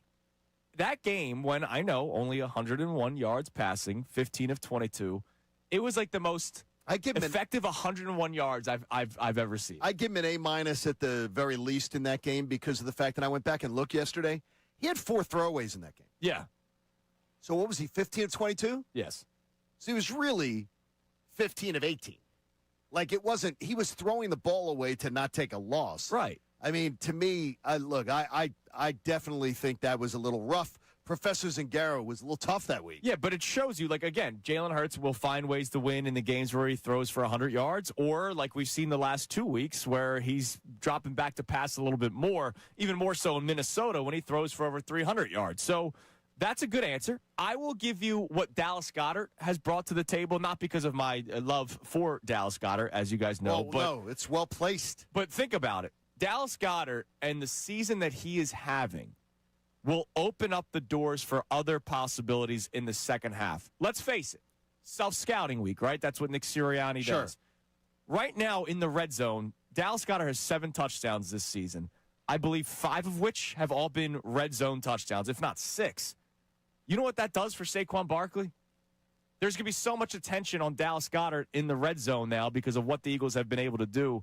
That may help out Saquon Barkley. That helps out Jalen Hurts with the legs. That helps out A.J. Brown, Devontae Smith if they're ever throwing to the receivers in the red zone. So what Dallas Goedert has done is not just a positive for what we've seen through 8 weeks, but it's also a positive for me moving forward because defenses are going to have to be honest about him now, more honest than maybe they have been in years past, considering his touchdown numbers have not been high. How about the best Eagles red zone offense ever going into the month of November? Love that.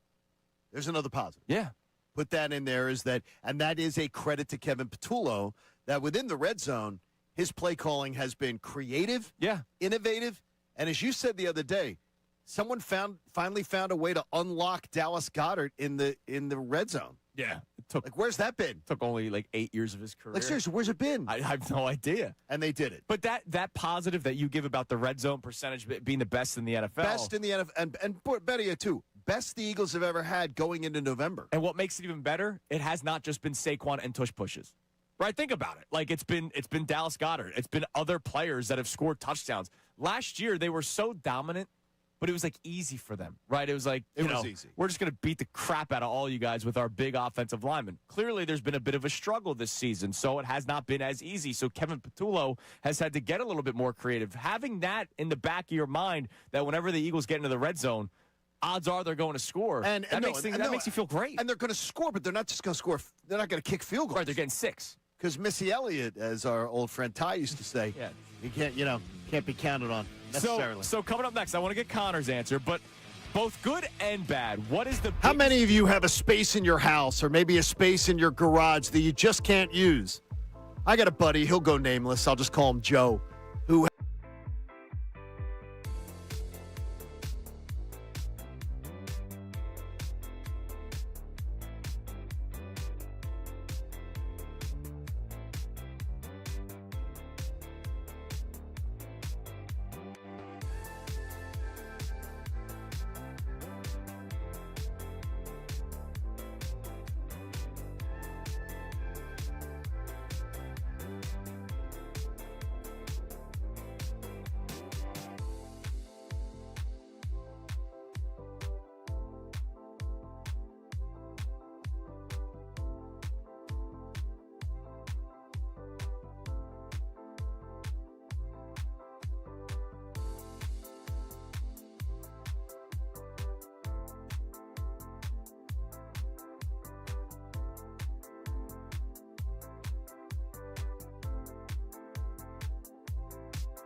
All right, let's hope Final that hour of Kincade and Salciunas is presented to you by The Bagster. It's a dumpster in a bag. You can get yours today at Home Depot and Lowe's. You need details? Go to Bagster.com. All right. Sorry. Jumped on the Baxter, as always. Let's hope that the bender continues, Johnny.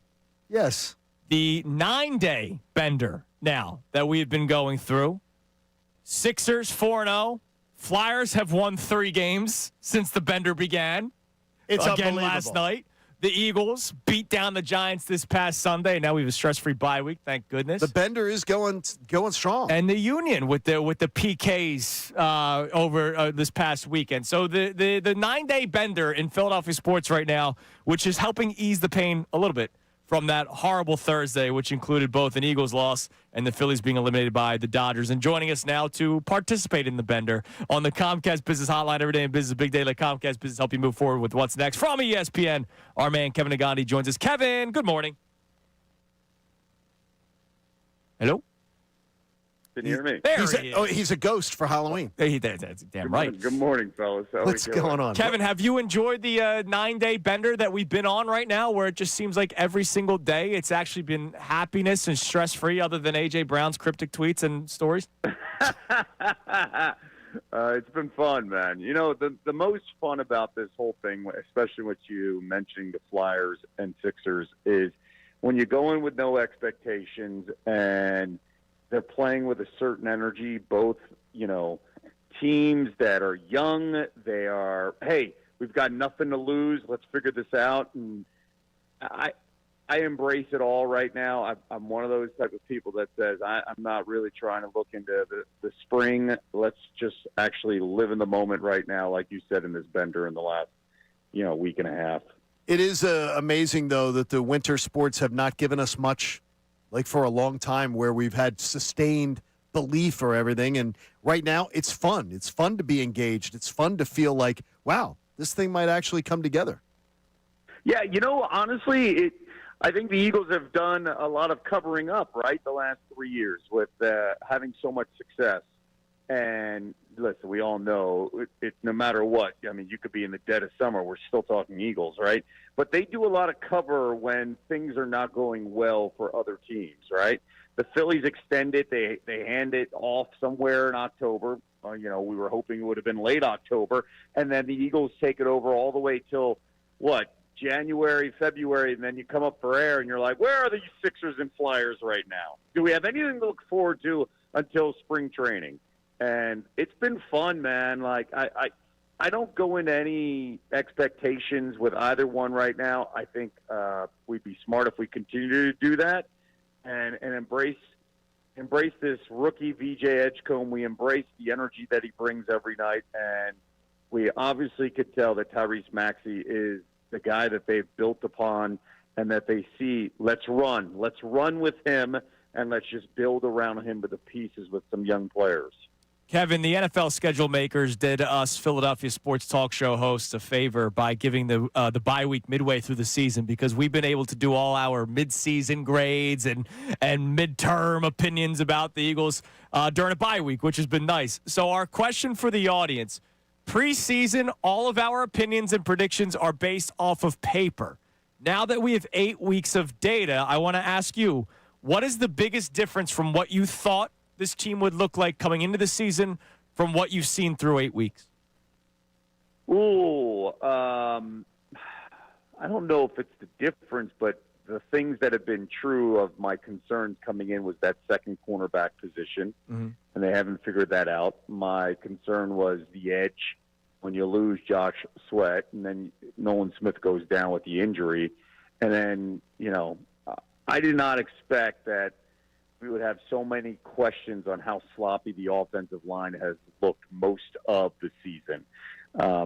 I was not expecting any of that. So, to me, I think sometimes nationally it's because aesthetically we're not pleasing. So everybody, what's wrong with the Eagles? I think we forget that they're 6-2. I think people forget that they beat the Chiefs, they beat the Bucks, they've beaten quality teams like the Rams. And I know the next 6 weeks are going to be, daunting considering who they have on the schedule, including the Packers and the Lions, the physicality of Detroit, which concerns me. but we beat pretty darn good teams, and that plays a role here when you talk about the narrative down the road. So to me, more than anything else, coming out at 6-2, I would feel really good at 6-2. I think the losses I would have probably counted would have been maybe the Rams, maybe the Bucks.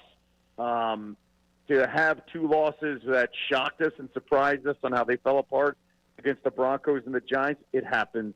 I mean, they corrected things, and going into the bye feeling really good against that Giants defensive front, the way they handled their business, makes me feel pretty good about what the next 2 months are going to be like. But my only trepidation is the Lions and the physicality of that game and how much it affects the Eagles in that game and then following that game.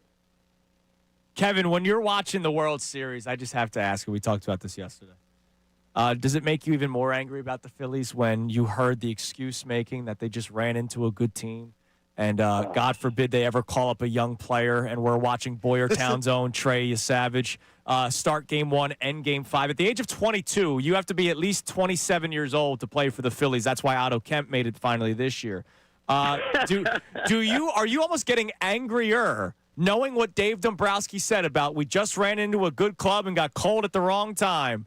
Because to me, Kevin, I was even more pissed off yesterday than I think I was 2 weeks ago. It's frustrating. And I think what Dombrowski's doing is he's covering up some of the veterans. And, so it's interesting how we look at this with Dave Dombrowski. He calls out Bryce Harper, and many people in the city are like, how dare you do that? Why would you do that? Why would you get him mad? Then he covers up some of the veterans that we ran into a good team. It's like, oh, you're lying to us. So it's like, hey, pick which one do you want, right? So he's doing something as a service to cover some of the guys because he knows in reality they just didn't hit. He calls out one of the guys, and now it's like, what are you doing? My issue is this. I know Savage has been fantastic. Shout out to Pottstown and Boyertown and what he's done at the age of 22. The kid starting at single A to start this season is ridiculous. The starting pitching wasn't the issue. So if this is alluding to Painter and calling him up, that wasn't the issue. No, I just mean that, like the Justin Crawfords, like the Phillies, like they're afraid to call up anybody. They won't. I agree. I totally agree in that sense.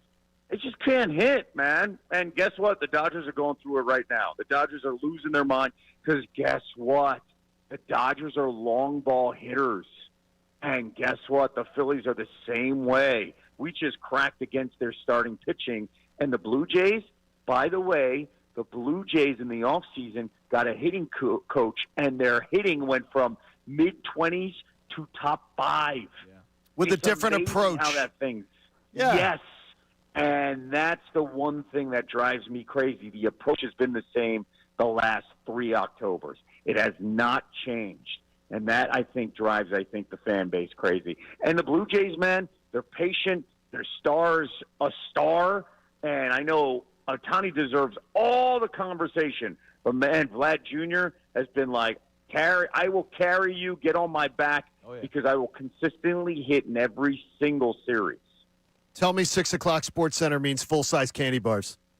Well, I don't know because I'm not on it tonight because I've got a couple more windows. No, but I mean, I'm sure. More windows. Did Monica go get the candy or did you? Yeah, like what kind of candy we giving out at the Nagandi house? Monica got the candy. Dad's going out right now later on and going to go get some of the full-size candy bars. All right. Yeah, you got to do that. I also got an 11-month-old lab, and it's a night where he's going to lose his mind. Oh, the doorbell. Everybody. So I heard L. Duncan's giving out snack size, and that's not. And that's you tell L that doesn't hang. That's not good. Kevin, enjoy yourself tonight. And by the way, maybe just maybe the Temple Owls will be bowl eligible. Wouldn't that be great? Tomorrow evening. What a story! Shout out to Casey Keeler, man. And if they win out the rest of the schedule, they're playing the American Championship. Keep that in mind. KC deserves a ton of credit, and Evan Simon. 21 touchdowns, no picks. Yep. Like a shout-out to Temple football. Kev, They've been kicking butt. He may actually deserve Coach of the Year talk. If they win 3 of the last 4, he should be in the conversation for it. Go Owls. Without question, considering what he's done. And that Navy game just that'll I know. That sucked. That sucked right at the very end. Thanks, buddy. Kevin, listen, man, enjoy yourself tonight. Have a great weekend. We'll talk to you next week. Happy Halloween, everybody. There you go, Stay buddy. There safe. he is, Take Kevin care, guys. Agandi on the Comcast Business Hotline. Did I guild him into getting the full-size bars? Because you may have. you can't host 6 o'clock Sports Center and have kids come to your house and be like, Especially when you're recognizable. yeah. You can recognize Kevin Agandi. All right, coming up next, pick segment. We got to give our 4 picks each. And You need to turn things around. for our YouTube audience, here's a preview of my next costume. It's Kincade Salciunas, 97.5, The Fanatic. Now on 97.5 The Fanatic Sports Update. Flyers find another win. I'm Connor Thomas. The Flyers beat the Predators 4-1 last night as their strong start to the season continues, especially at home. Trevor Zegras, 2 goals in the game. Flyers are 6-3-1 through their first 10. They'll be back on the ice tomorrow night. Sixers are back tonight. They'll be at the Xfinity Mobile Arena taking on the Boston Celtics in game 1 of their NBA Cup action. Sixers are 4-0 coming into this matchup. They are 1-0 already against Boston this year, beating them last Tuesday. Game tips off at 7 p.m. You can hear that game live here on The Fanatic. The Union continued their playoff run in Chicago tomorrow against the Fire for game 2 of that playoff series. Philly leads it 1-0, and the Ravens beat the Dolphins 28-6 on Thursday Night Football last night, starting off Week 9 in the NFL. Eagles are on the bye, so they've got the week off, but the trade deadline's Tuesday, and they made a move for corner Michael Carter yesterday. So we talked to Jake Asman of ESPN New York about the latest on Michael Carter. He's a guy that's always talked about how versatile he is. And, I mentioned he was a converted safety, played safety at Duke, but he's never really been an outside guy, at least with the Jets. So if he could do it, it'd be the first time we've seen him consistently do it if he does it with the Eagles. Correction move was made on Wednesday, but it's something to keep an eye on as the Eagles season continues. This update is brought to you by King's Hawaiian Sliders. Eli Manning reminds you there's nothing like football in King's Hawaiian Sliders. King's Hawaiian Sliders make you a winner on game day. Pick them up this weekend in the bakery or deli section of your grocery store. I'm Connor Thomas on your home for the Sixers, Flyers, and Union, 97.5 The Fanatic and 97.5thefanatic.com.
Stickies, who dropped off sticky buns. Oh, my fresh, gosh. Fresh, like warm.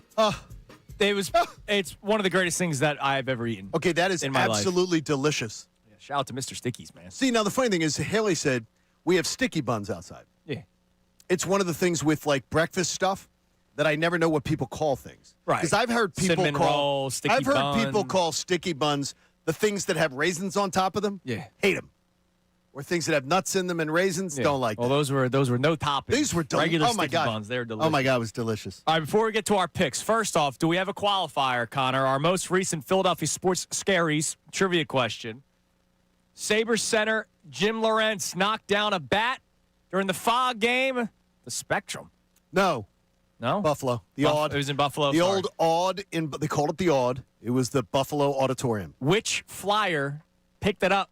Do we have a winner? Yep. Yes, we have a qualifier. I don't Number have their information 19 yet. was Go this ahead. player, Rick Please. McLeish. Congratulations, John Kincade, and congratulations to We don't have the name yet. They haven't texted back. Other okay. people It were takes a little time. and other players and officials were afraid of going near the bat. They were Rick- and literally Rick McLeish afraid is of it. like, I got it. It's crazy. By the way, my latest costume, What do you now? the last time Connor Thomas got a hit, Little League. Oh, there you go. Or Kevin Long. That's not true. He could be Kevin Long. I got a hit in the men's league we played together in this summer. You liar. I think it was an error. All right, There you go. all right, hit us with some football music. No, you don't deserve it after that. What are our records, Johnny? All right. I lead the pack 21-11 against the spread at That's 66%. Connor is in second place, 17-15, 53%. So he's just above the VIG. He'd be making money on his picks. And Andrew is at 14-18. A 4-0 week would get you right back to 500 and get you right back in this Problem is race. I've had back-to-back 2 in 2 weeks, so I just keep sitting where I'm at. Yeah, you're not getting yourself out of the hole. So who won last week? You? Connor and I both were 3-1, so All right, I will go keep ahead, John. the thing. So thank you, Bet Parks, by the way. Bet Parks app is fantastic, and the Parks Casino is awesome. We appreciate them for their fine sponsorship. How about 3 underdogs?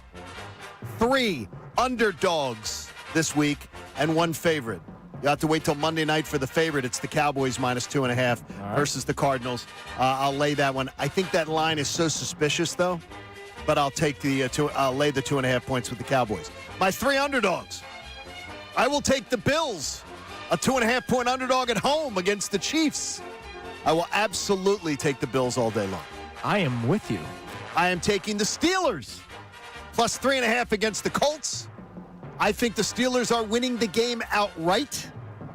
They lost a critical game the other night on Monday Night Football. They're going to win this one at home, but take the 3.5 points just in case it's a little closer than you think. And I do not believe an NFL team that is 4-4 should ever get 13.5 points. So I will take the Carolina Panthers and the 13.5 points against the Green Bay Packers at Lambeau, thinking that the Packers are going to be looking a little ahead to that big matchup with the Eagles the week after. 13.5 is too many points. Oh, they were big favorites against Arizona, and they barely hung on to that one. And I had Arizona in that one, too. Yeah. So there you go. So Panthers plus 13.5, Steelers plus 3.5, Bills plus 2.5, Cowboys minus 2.5. Connor, what do you got? All right, I'm going to go with, first off, the Jags on the road giving 3 points to the Las Vegas Raiders. The Jaguars are the better team in that matchup. I don't care that they got to go to Las Vegas. I'm also going to take the Bears minus 2.5 in Cincinnati. That Bengals team is just not good. And is Flacco going to play or not? Or his shoulders bothering him? Yeah, well, everything should be bothering him at his age. Yeah, at that's a this good point, point. playing NFL football. But I think the Bears really need a win, and they see this as one of the few spots Look, in their they're still schedule. in their division right Yeah. now. They're right there in the race. Right now, they're still in the race. And then I'm going to go with you, Johnny. I love the Bills plus 1.5. No, versus Chiefs. you get 2.5. You get 2.5. It's 2.5 on mine, so you get 2.5. I changed mine as soon as I heard. No, you get 2.5. Because I had 1.5 as well. As No, you soon get as you 2.5. said 2.5, I changed mine immediately. No, you Hell get it. yeah, That say less. that is the rule, by the way. Yeah. If one person has the more favorable line and they pick it, the others may get the benefit of that. And then I'm going with a ratty anytime touchdown scorer pick because I just think Who is it? I'm going to go with Romeo Dobbs. Anytime Okay. touchdown scorer for the Green Bay Packers. It's plus 135. I just think Okay. everybody on that Packers team is going to have a chance to score against the Panthers. And that at plus 135. That's a plus good money. bet. That's Yeah. a. I don't know that's who's a taking tough bet. Romeo Dobbs anytime touchdown, but I am right here, baby. I like your thought process, though. I have no props this week. What? I have 3 games and a total. I'm going to give you props for that. So I, too, have the Bills plus 2.5. And there's a reason why. Josh Allen is 4-1 against Patrick Mahomes in the regular season. Mahomes is 4-0 in the playoffs. right. But in the regular season, Josh Allen and the Bills are 4-1 against Patrick Mahomes and the Chiefs. So I, too, will take the Bills plus 2.5. All of us on the one side, it's never happened. So that means this the year. Chiefs are going to win and cover. There we go. The New England Patriots, 5.5-point favorites. I took the Patriots Over the Falcons, a couple right? weeks ago. I'll take them again over the Atlanta Falcons. I don't know what the Falcons are going to do. See, I got a weird feeling about that game. I hate 5.5. It's always one of the Yeah, I weirdest hate lines that for number. me. Hate it. But the Patriots are playing good football right now. It's in New England. Until somebody stops them, I'm going to go with the Patriots to cover the 5.5. I will take the Lions to beat down the Minnesota That's a lot of Vikings points, and J.J. dude. McCarthy. Lions defense is playing better. Lions points? offense is playing well. It's 8.5. I will take the Detroit Lions to cover the 8.5 at home against the Minnesota Vikings. And lastly, you have the Cowboys to cover, correct? I have the Cowboys minus 2.5. I have the under. Okay, what is that one? 53.5. Why? I know Yeah, why? I know the Cowboys offense is dangerous. Cardinals defense is scrappy. Low is. scoring games, and I don't see the Under 53.5, you said? I don't see the Cardinals capitalizing much against the bad Cowboys defense that has actually been playing better as of late. I don't hate that. So I go under 53.5 in Arizona and Dallas on Monday night. And those are our picks. Thank you again. Thank you, Bet Parks. There you go. Thank you. Appreciate you very much for that. And let's see how it all works out. Let's hope I can get back to 500. That'd be If you get back to 500, then you feel like you're just starting over. You'll be all right. the Baltimore Ravens, baby. All right, coming up next, before we hand things over to Middays with Marks, I'm going to throw a couple of trivia questions your way because we're going to run out of time for people to try to qualify. So we got to name the winner of the Temple tickets. But also, speaking of Middays with Marks, John Kincade has a problem with something that John Marks said yesterday. I was listening to the show, and it definitely stood out to me. It is Kincade and Salciunas, 97.5 The Fanatic.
here on Kincade Salciunas 97.5, The Fanatic, on this Football Friday bye-week edition, presented to us by our friends at Norristown Chrysler Dodge Jeep and Ram.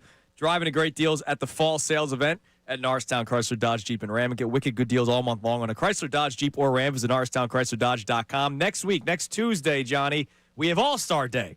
And I just saw Harry Mays out in the hallway. I always got to run my picks by Harry. Harry, will be on with Middays with Marks today, and he'll also be a part of the festivities on Tuesday. Fanatic All-Star Day returning Tuesday, November 4th. We'll be mixing and matching all day long. It's still going to be Kincade and Salciunas from 6 to 10. And the regular shows. We'll just have different people of the station joining us throughout the course of the show. Then it's going to be Middays with Marks, and then we will be a part of Middays with Marks as well as other members of the Fanatic. And then the same with Unfiltered. So it's going to be a fun day where there's going to be a lot of moving parts. It sounds really fun. Obviously, we'll talk sports, but I also have some fun things up my sleeve that I've already planned.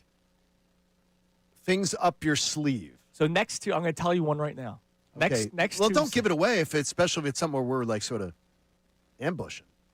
Which is fun because I like the good ambush. No. Next Tuesday, we're going to, at one point when Harry and John, because Harry and John Marks will be on together with us. Okay. I'm going to do old school Fanatic trivia.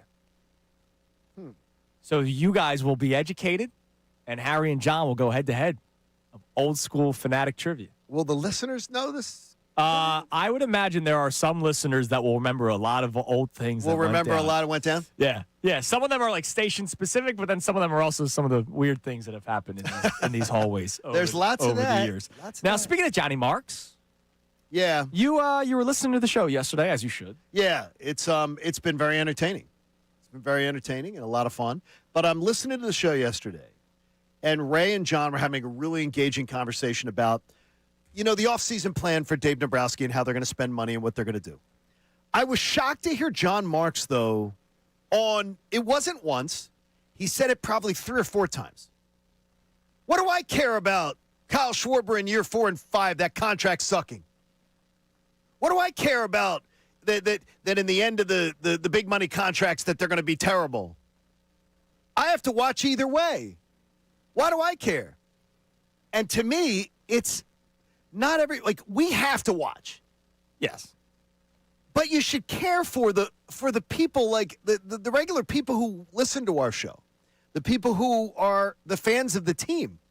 We don't want to go through another decade, which we just went through, where everybody laments and talks about it all the time, how they double down on old and sign bad contracts to try to keep a period of time alive, by the way, that was a lot more successful than this one. Now, let me ask you something. And But you have to care about it. I lean more towards you. Like I saw yesterday a report from somebody, one of the big names in baseball, saying that Real Muto might be getting 3 years. Which is just And absurd. by the way, 3 years, that includes the lockout year. The lockout year where you may be paying somebody just to sit. Yeah. So it makes them even older. Yeah. Pushes Bryce Harper into his Trey Turner into because their it wouldn't 40s. count. The contract that year would not count. So Real Muto, the 3-year deal would take him till 2029 Oh my gosh. or 30, whatever. He'd be seriously missing a year. He'd be doing his 38, 39 year. But I wonder, is there a chance that you could have both, the best of both worlds, where you do acquire or re-sign some of these players and not go through the 10-year playoff or 10-year drought? No, there is. Because here's part of the reason why they went through the 10-year drought. Their farm system and their scouting department sucked. Okay. And one of the good things that Dave Dombrowski has done, look, Dombrowski has done a lot of good things here. Well, Preston gets the credit for this. When right? Dave Dombrowski, I'll give Dombrowski credit first. When Dombrowski got here, he fired a lot of people that were here for like 30 years. He did. The Phillies, I love them to death. The Phillies are such a good family organization. They are. Right? Where they will keep you around for, much like the Flyers, right? Like, and then there's a beauty to it. But the Phillies kept scouts that did not get. And weren't producing as far as talent at all. Like one outfielder. Yeah, Think about that for a second. They didn't produce an outfielder or a starting pitcher other than Aaron Nola for like 25 years. Okay. And they were here the whole time. So maybe the scouting department, which, let's face it, Preston has turned around their. And by the way, I guess you get some of that credit because Dave Dombrowski brought him in. Sure. But so maybe 3-4 years from now, toward the end of these contracts, you have actual young players coming up through the farm system. But you've got Or you trade them away. The thing is, you don't want to just keep. You're hoping to dodge the bullet on a couple of these big money contracts. Don't go and sign multiple more. Yeah, both Schwarber and but more JT. importantly, I was just surprised to hear John say, "I don't care." What do I care? What do I care if the Phillies suck for 3 or 4 years because they have bad contracts? It goes back to the old Eagles question that people would ask: would you take one Super Bowl for 10 bad years of? But the thing whatever? is, there's no reason, and I'm just being as honest as I can be. You explain to me the reason to double down on this group as far as that they're going to be the ones that deliver. Everything about their DNA tells you that they're not going to be, unless they change stuff up, change the chemistry. So doubling down on this group with more old man contracts, it doesn't make sense to me. Yeah, there's just not a very clear path forward with the free agents currently available, the lockout looming, and what the Phillies can do payroll-wise to let those guys walk, rebuild this team younger, and still compete. Well, you've got it. That's where you got to be creative because you don't spending bad money, throwing bad money at people is not, and bad money is long-term contracts to old guys in baseball. It doesn't work. Yeah. It doesn't work. It's already proven. So you got to say to yourself, it's not smart to do what we're going to do. Middays with Marks comes your way. And they had a great conversation. As always. Now, if you're wondering, will people remember some of the Fanatic trivia questions? This is how much people listen. Okay. And I love our listeners. Andrew Ellis on our YouTube chat. Now, Andrew? Chunas, your first question should be, what time do I go out on a date night with my wife that Anthony made fun of me for months? Oh, yeah. 4:30, 5 o'clock, baby. Yeah, you're a weirdo. And No, that's it's what he not. wrote. No, it's- 4:30 Connor. because I'm a weirdo. Connor, first of all, you cannot say that as a single man. Yes, I can. You can't as a single man. You I've been cannot. on dates before. I Connor, know you've 4:30 is a never weird been time. married. Yeah, how well you those don't dates understand gone? marriage, Connor. All right, easy. Like it's Some like dates go well. you don't understand marriage. I'm a great date. It's like I hear a lot of Well, what is well? So let's Yeah, what is is this, well? So the This is what we're going to do? So hold on a second. Yes, why no, not? let's turn this into You sports. open the door. Let's turn this into sports. You could win a World Series like the Texas Rangers and then never really come close to coming back. You can win a World Series and you turn could- down the ring, or you never could, wear it. Or you could build a dynasty Yes. and continuously win with that one team. Like I don't understand. So what's winning to you, Connor? There's no comment. I plead the fifth. What are we doing here? No, but I mean it's important to like I'm hanging out with Connor tomorrow. I like to have good conversation. Connor and I are hitting the Fishtown scene tomorrow. You see me in action.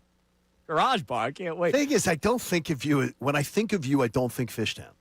Who, me? Yeah. Yeah, I'm not. I just don't think of you as Fishtown. I'll probably stick out like a sore thumb. But you're going to have a good time. No, I'm It'll gonna be a have great time. I'm gonna be drinking. Yeah, I'm gonna I'll show you. have a great time. Ray and I are pretty much I think the mayors I around can't there. wait to hear about the Lithuanian festival. Oh yeah, it's gonna be. That's what I'm really excited to hear about because it sounds like a really cool thing. That's great. Do we want to get a winner for our Temple tickets here? Yes. Who is Yes. our winner? Well, pick us something. A number between 1 and 5. I've alternated the numbers so you can't know who's who. yeah, you go. 5. 5 it is. 5 will always love you. 5 it is. Brian from Jersey, you are our winner. Congratulations Thanks, Brian. to Brian. You got the 4-pack of tickets to see Temple take down ECU on Bring Saturday. home a win. The home of Kevin the Gandhi, the Temple Owls, Harry. November 1st, tomorrow, 2 o'clock kickoff at Lincoln Financial Field. Get ready, Owls fans. Make sure to get your tickets today by calling 215-204-8499 or by visiting owlstix.com. By the way, you've been requested, as has Nagandi. Will they be making appearances in my new class? Yeah, In my new class that I'm teaching. Yeah, because it's So early. other ones. So I said, yeah. I wasn't driving back to the on a- city on a- for your 5:30. Right. class. That's a little rough. So yes, Andrew will somehow make an appearance this year. I Somehow, promise. I'll just go to Maxie's beforehand. Well, that works out well. I'll have a damn good time. I know you will. Always a good That time. always works out well. All right, so again, don't forget next week. So it's a Friday. Everybody enjoy their Halloween and be safe. And you know what? PSA: What's that? don't speed through a neighborhood tonight.